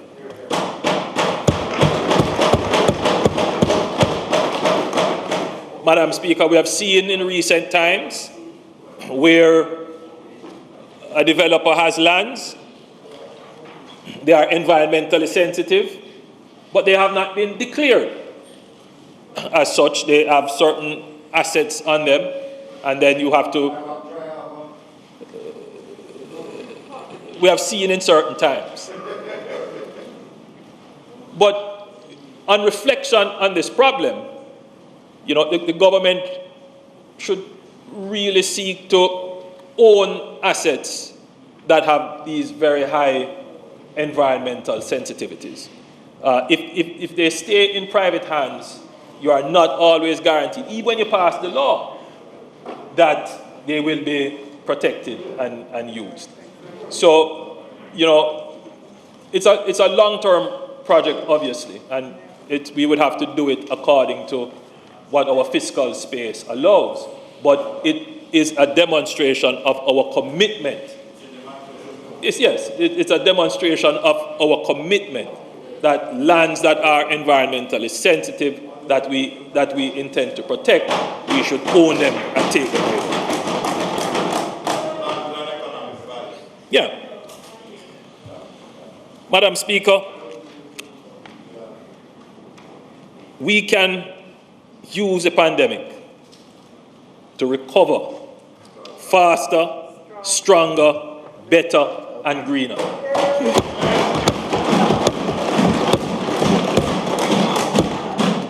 Madam Speaker, I have directed NEPA in collaboration with the Kingston and St. Andrew Municipal Corporation and other stakeholders to prepare a master plan for Halfway Tree and Constant Spring Road local planning areas. Halfway Tree is a major commercial node, and there is now a need to make it a smart, sustainable, resilient, technology-driven, and a model 21st century inclusive community.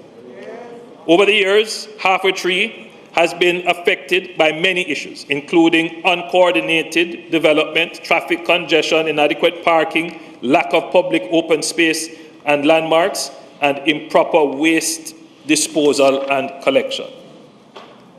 The preparation of the master plan will provide a holistic and sustainable approach to land use planning and address issues relating to building densities, heights, economy, physical and social infrastructure, and protection of the natural environment. The Constant Spring Road corridor adjoins or is in close proximity to this centrally located Halfway Tree local planning area, therefore providing the synergy to plan both areas together.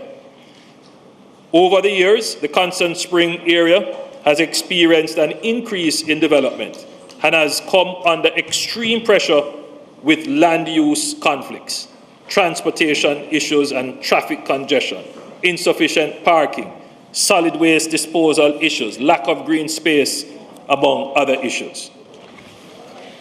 The expected outcomes for these new planning directives would see detailed spatial planning policies, proposals, and land use, zoning, and model plans, increased density and heights in selected areas, increased investment, employment, and economic growth and development, protection of existing residential amenities and creation of mixed-use spaces, provision of developed and interconnected green spaces, greater pedestrianization and landscaping, and improved infrastructure and service facilities. Madam Speaker, we will recover with plans and policies that are designed for orderly development.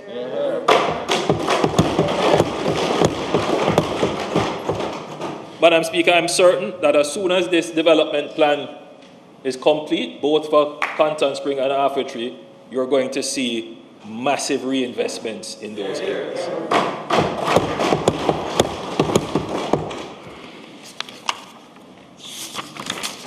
I am going to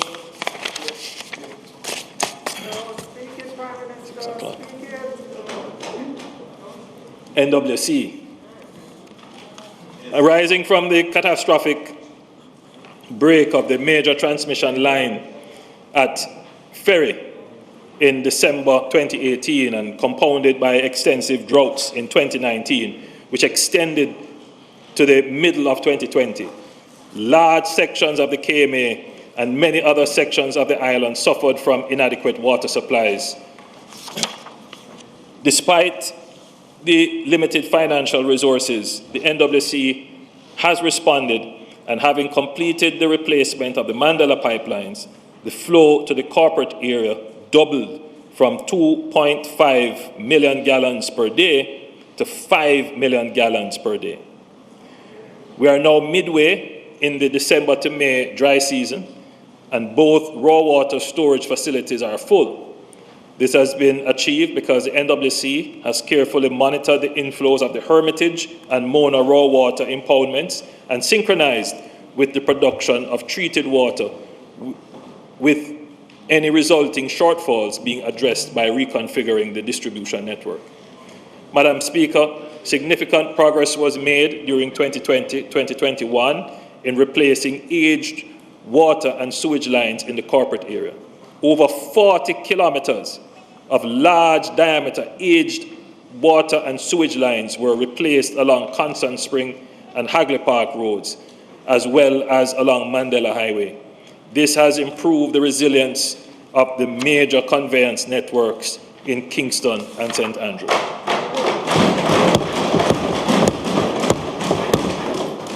The NWC can now move water much more efficiently from its Constant Spring water treatment plant and the Rio Cobre production sources into the heart of the corporate area. Similar works are now in progress from 6 miles along the full length of Spanish Town Road, Beeson Street, and will terminate at the intersection of Blake Road and South Camp Roads. A total of approximately 20 kilometers of transmission, secondary, and distribution mains are being installed at a cost of 4 billion Jamaican dollars. This will not only improve the NWC's capacity to transmit water to the downtown Kingston business district, but will also, on completion, at the beginning of 2020, see significant improvements in the supply to all adjoining communities, including Riverton Meadows, Weymouth Drive, Coburn Gardens, Payne Avenue, Waltham Park, Lower Trench Town, Denham Town, Tivoli Gardens, Kingston Gardens, Central Kingston.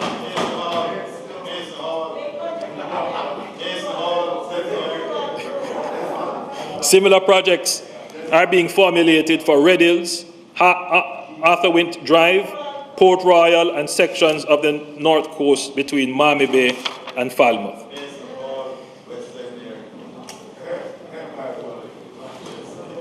Madam Speaker, you know, many Jamaicans, you know,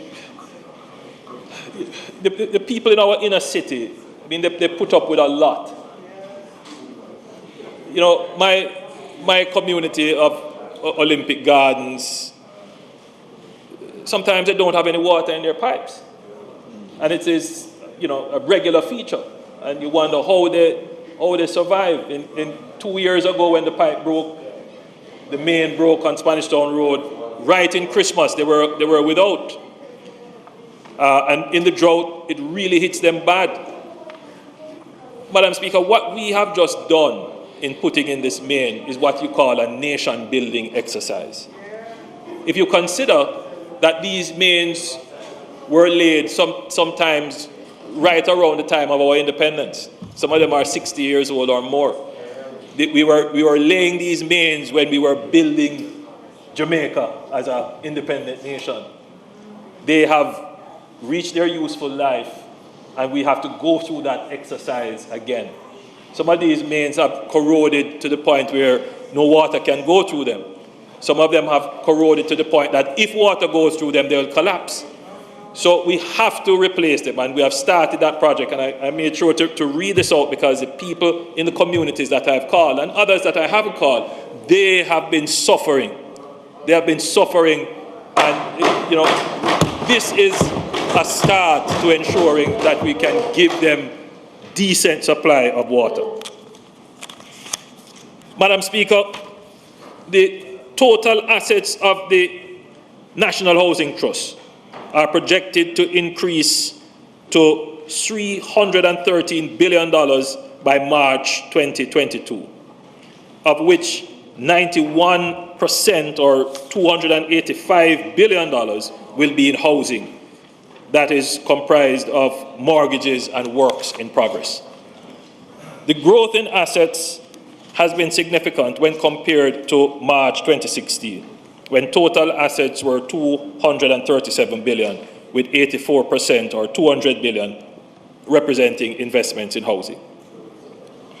Madam Speaker, the NHT's annual housing expenditure has grown from an average of $20 billion in 2014-2016 to a projected $58 billion in 2021-2022. We are moving in the right direction. Madam Speaker, the government, recognizing the critical contribution of housing to economic and social development, has put down the challenge to the housing sector to substantially increase housing starts. I have held several meetings with the private sector and public sector stakeholders as well, including the NHT, to explain the government's housing thrust. I should remind the House, Madam Speaker, that the government had also issued a further challenge, that the majority of the houses that we want to be built should be in the price region of $8 million or less. Both the opposition spokesperson on finance and the leader of the opposition raised the issue of equity in the NHT. Madam Speaker, we recognized this issue a long time ago, and which is why the Minister of Finance and myself agreed when he was the chairman of the NHT that we would conduct a review of the NHT to come up with ways to address the issue of how the NHT has turned out to be inequitable. It's hard to say that because, I mean, the consciousness, the understanding of the NHT is that it is a good thing. It is getting houses for everyone, but if you look at who is getting the house and how the benefit is distributed and who can access the benefit, there are issues there that we need to address. It is not being fair to the poorest, and I don't think that needs to be debated. It is the reality, and I believe the Parliament should find a way to address these issues. The report is there. I don't believe things have changed too much that would make the report invalid. I think the report is still valid, and we should go and debate that report. And I'm happy to hear the opposition thinking in that way, because that was part of our reservation as to how we go about making changes to the NHT, such a massive and politically sensitive organization. If there is a meeting of the minds, I think we can make real change to the NHT that would see an expansion of access.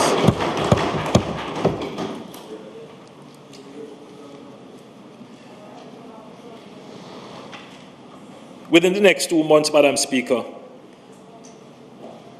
the NHT will be advertising for local and foreign developers who are interested in participating in housing projects in the $8 million segment of the market.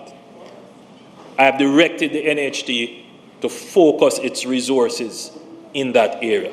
We need to build houses that people who are building houses in riverbanks and gully courses and perch precariously on hillsides, that they can say, all right, instead of me go and build here, let me go and invest in a structured, organized community.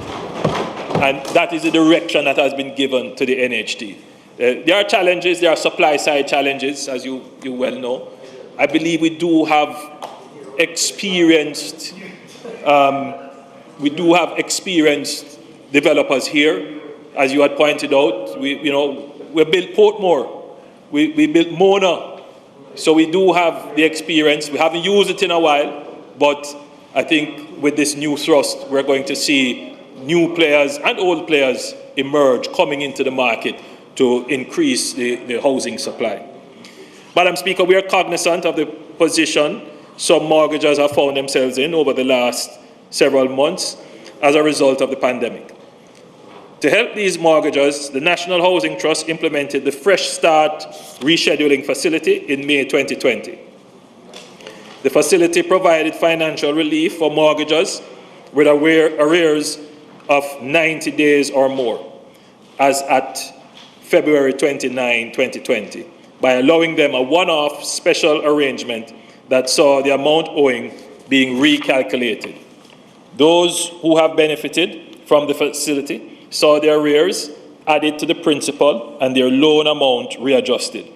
Some mortgagors were also eligible to receive a reduction in interest rates based on their income, as well as an extension in the tenure of the mortgage. So it's a creative scheme to technically refinance the loan and remove the outstanding portion, which would show you being delinquent.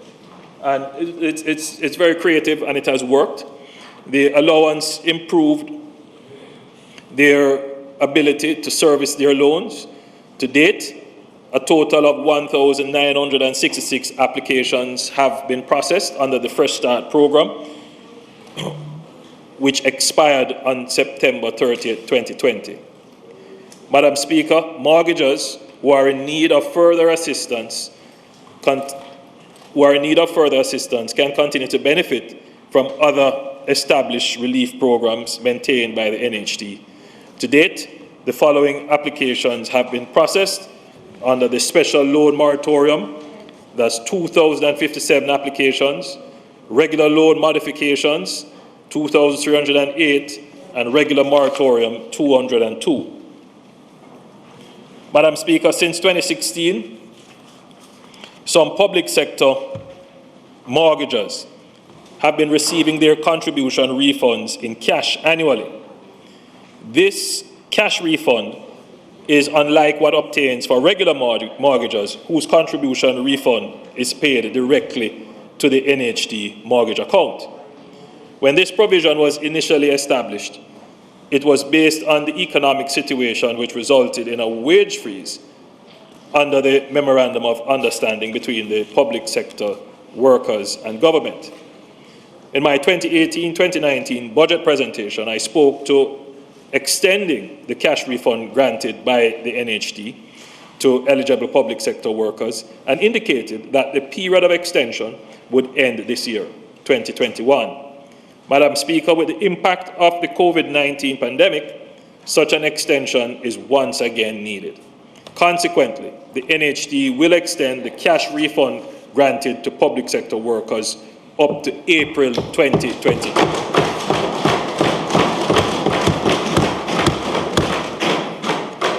Madam Speaker, as part of the COVID-19 efforts, the NHD will allow persons who have been unemployed for a period of 12 months or more to access their contribution refunds 1 year in advance.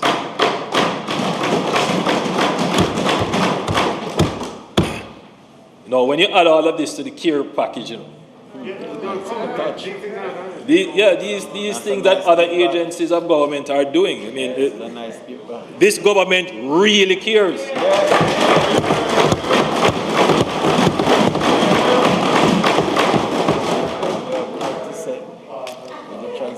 So the contributors refund, which would be due, say for example, for the year 2013, that contributor, if they have lost their job, could access their refund for 2013, but they could also access their refund for 2014.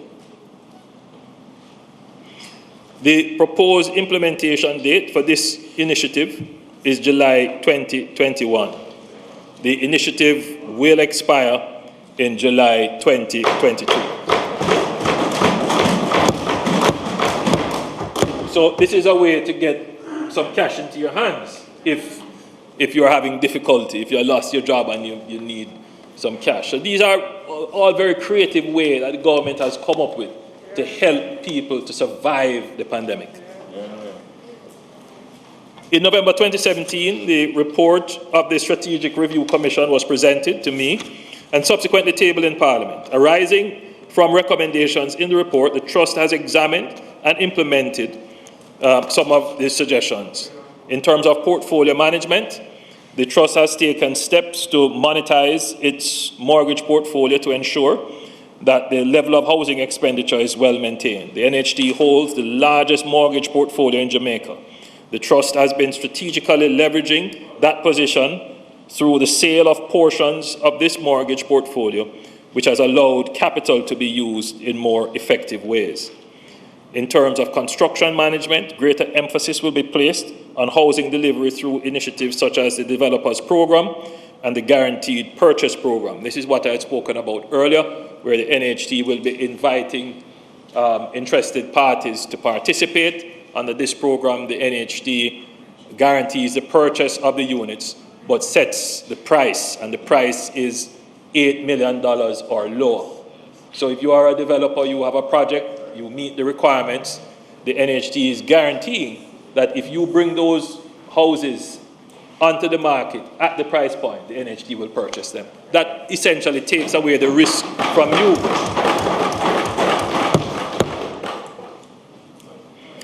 In terms of contribution management, there will be the implementation of strategies which will encourage improved collections and promote stronger partnership among government entities which fall within the ambit of the payroll amalgamation services. Madam Speaker, the NHT will contribute their target to the 70,000 housing solutions. They are tasked with contributing 43,000 housing solutions to that 70,000 housing. And they are well on the way to doing that. Madam Speaker, the leader of the opposition made some comments regarding Jamaica's standing in diplomatic relations and foreign affairs. And I reflected, I went home and I looked back at it and I said, I am not one to blow a trumpet. I don't do that.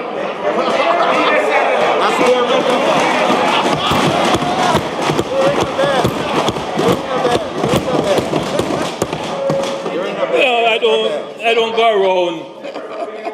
I don't go around, Ring a bell. That's their metaphor. I don't go around doing self-promotion. But Madam Speaker, I think the record has to be set clear about Jamaica's standing on the global stage since the Jamaica Labour Party government has taken office. Madam Speaker, in 2018, Jamaica was the only small island country invited to the G7 summit. Not just invited, participated. We were there. We represented. Jamaica represented the positions, issues and concerns on the global stage.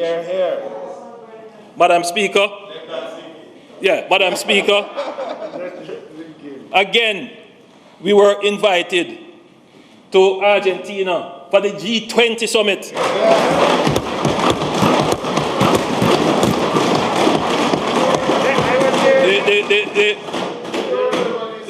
The Minister of Finance was there. And it was an amazing experience to see a world leader saying so big up Jamaica. But, Madam Speaker, we participated, we brought the concerns of small economies, small countries, we represented there. That's correct. Madam Speaker, we were invited to the BRICS. Yes. Again, to do that, Madam Speaker, you know, I was invited to be the... No, but just listen. Madam Speaker, we were Jamaica. I was invited to co-chair with President Macron of France, the UN's special initiative on increasing climate financing action. Yes. Madam Speaker, again, co-chair with Prime Minister Trudeau. Friends of the SDGs, leveraging creative solutions for financing and sustainable development. International fora, international work. Madam Speaker, I wouldn't even bother go to all of those other things. Madam Speaker, I think I sat down and I looked and I'm saying to myself, which other recent Prime Minister? And I said, I want the leader of the opposition to just tell me. Madam Speaker, some of the conversation that is carried reflects a lack of, I would say it's more a lack of research.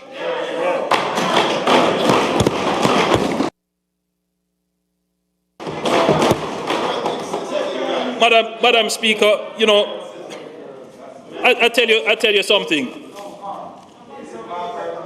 You know, about Jamaica, how we have carried Jamaica's regard in the world. I was one of 5 prime ministers invited by Prime Minister Modi to speak at their special event at the UN, marking the legacy of Mahatma Gandhi.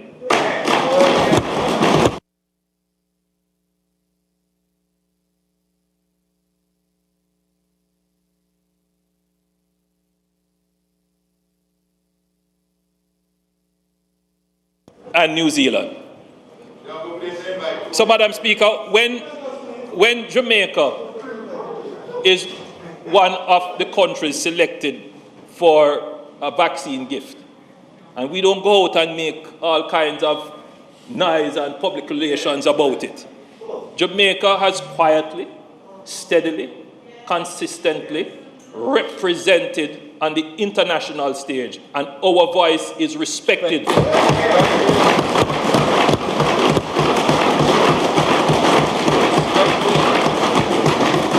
It is respected because we bring a practical approach to the problems of development, and the way in which we have conducted our economic and social policies here are regarded as examples to the rest of the world.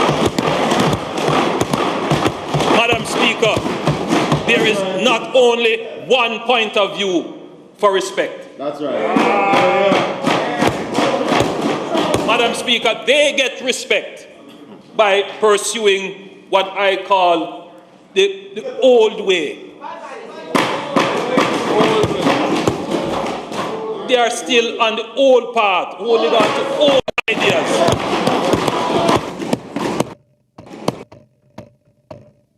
Recognizing that the world has changed and moved beyond that.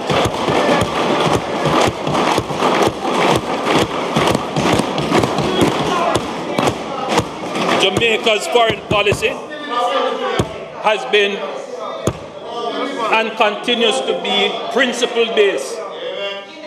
Principle-based. Right? Madam Speaker, we have pursued a foreign policy that will promote our development.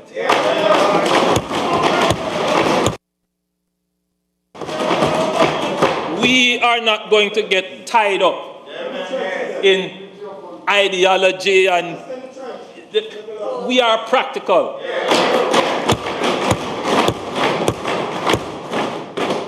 So, Madam Speaker,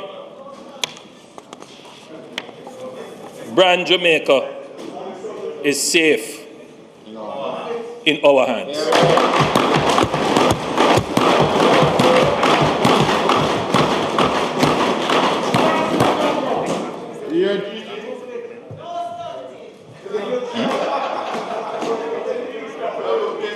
Oh, you want me to say? All right. Madam Speaker, after all the finance minister has said, and I have said, we can arrive at a certain conclusion.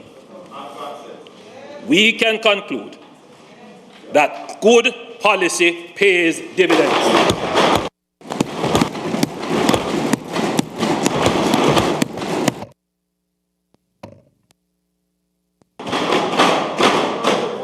Just this afternoon, the international credit rating agency Fitch affirmed Jamaica's credit rating at B+.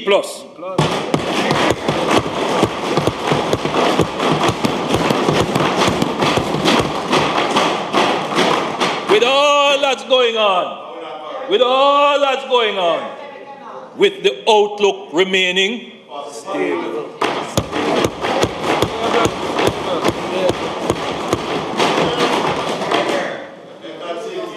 No doubt, they have been paying attention to the budget debates. Yes, absolutely. We're going with what you want. Obviously, they have been listening to what we are saying and hearing our confirmation and affirmation of good fiscal policy.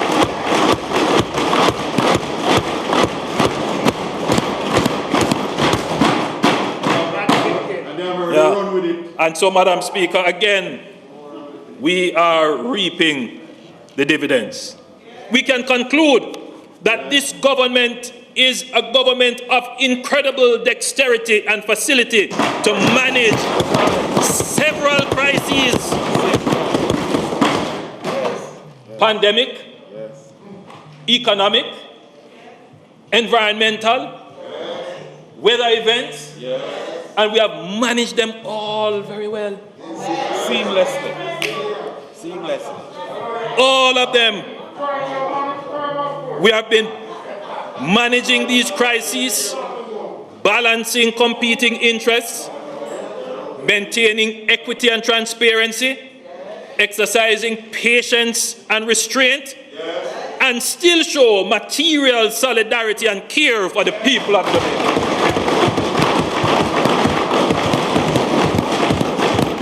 We can conclude, in the midst of crisis, this government has not faltered, and we are turning crisis into opportunity. We are using the challenges thrust upon us by the pandemic as an opportunity to reconfigure and reorganize our society into a smarter, greener, safer, and more caring society.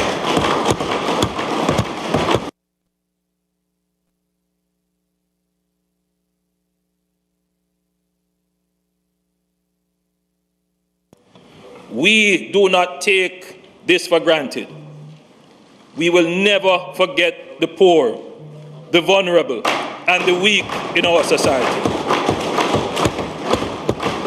Our task is to empower the people of this country with equal opportunity, world-class infrastructure, access to technology, access to finance, and the opportunity to fulfill their deepest aspirations.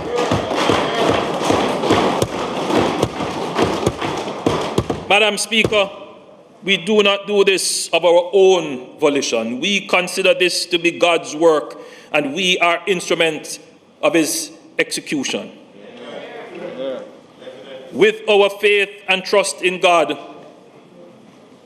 in the words of Jeremiah, "For I know the plans I have for you, declares the Lord.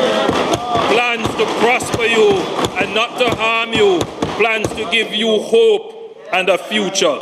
Jamaica will recover stronger, faster, better, greener, fairer, more orderly, more sustainable.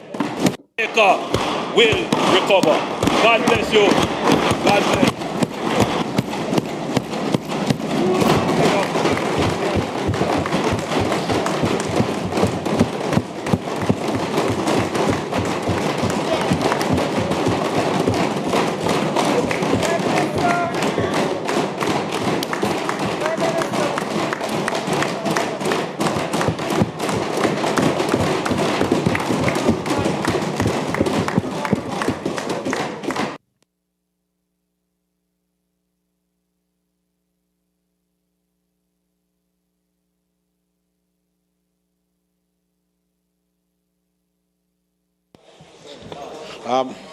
Madam Speaker, we certainly have been treated to one of the most outstanding budget presentations given by any Prime Minister in this chamber. Accordingly, Madam Speaker, it is not intended to do any more business for the day.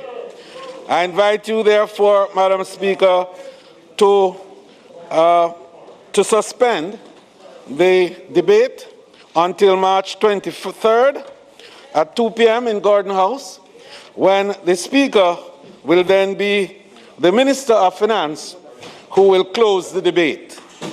May it please you, Madam Speaker. Madam Speaker, I now ask also that we move the resolution to adjourn the sitting until Tuesday the 23rd at 2 p.m. The question before the House is that the debate on the appropriation bill be suspended. Those in favour? Aye. Those against, the ayes have it. And also that this Parliament be adjourned until Tuesday, the 23rd of March, 2021. Those in favour? Aye. This House is now adjourned.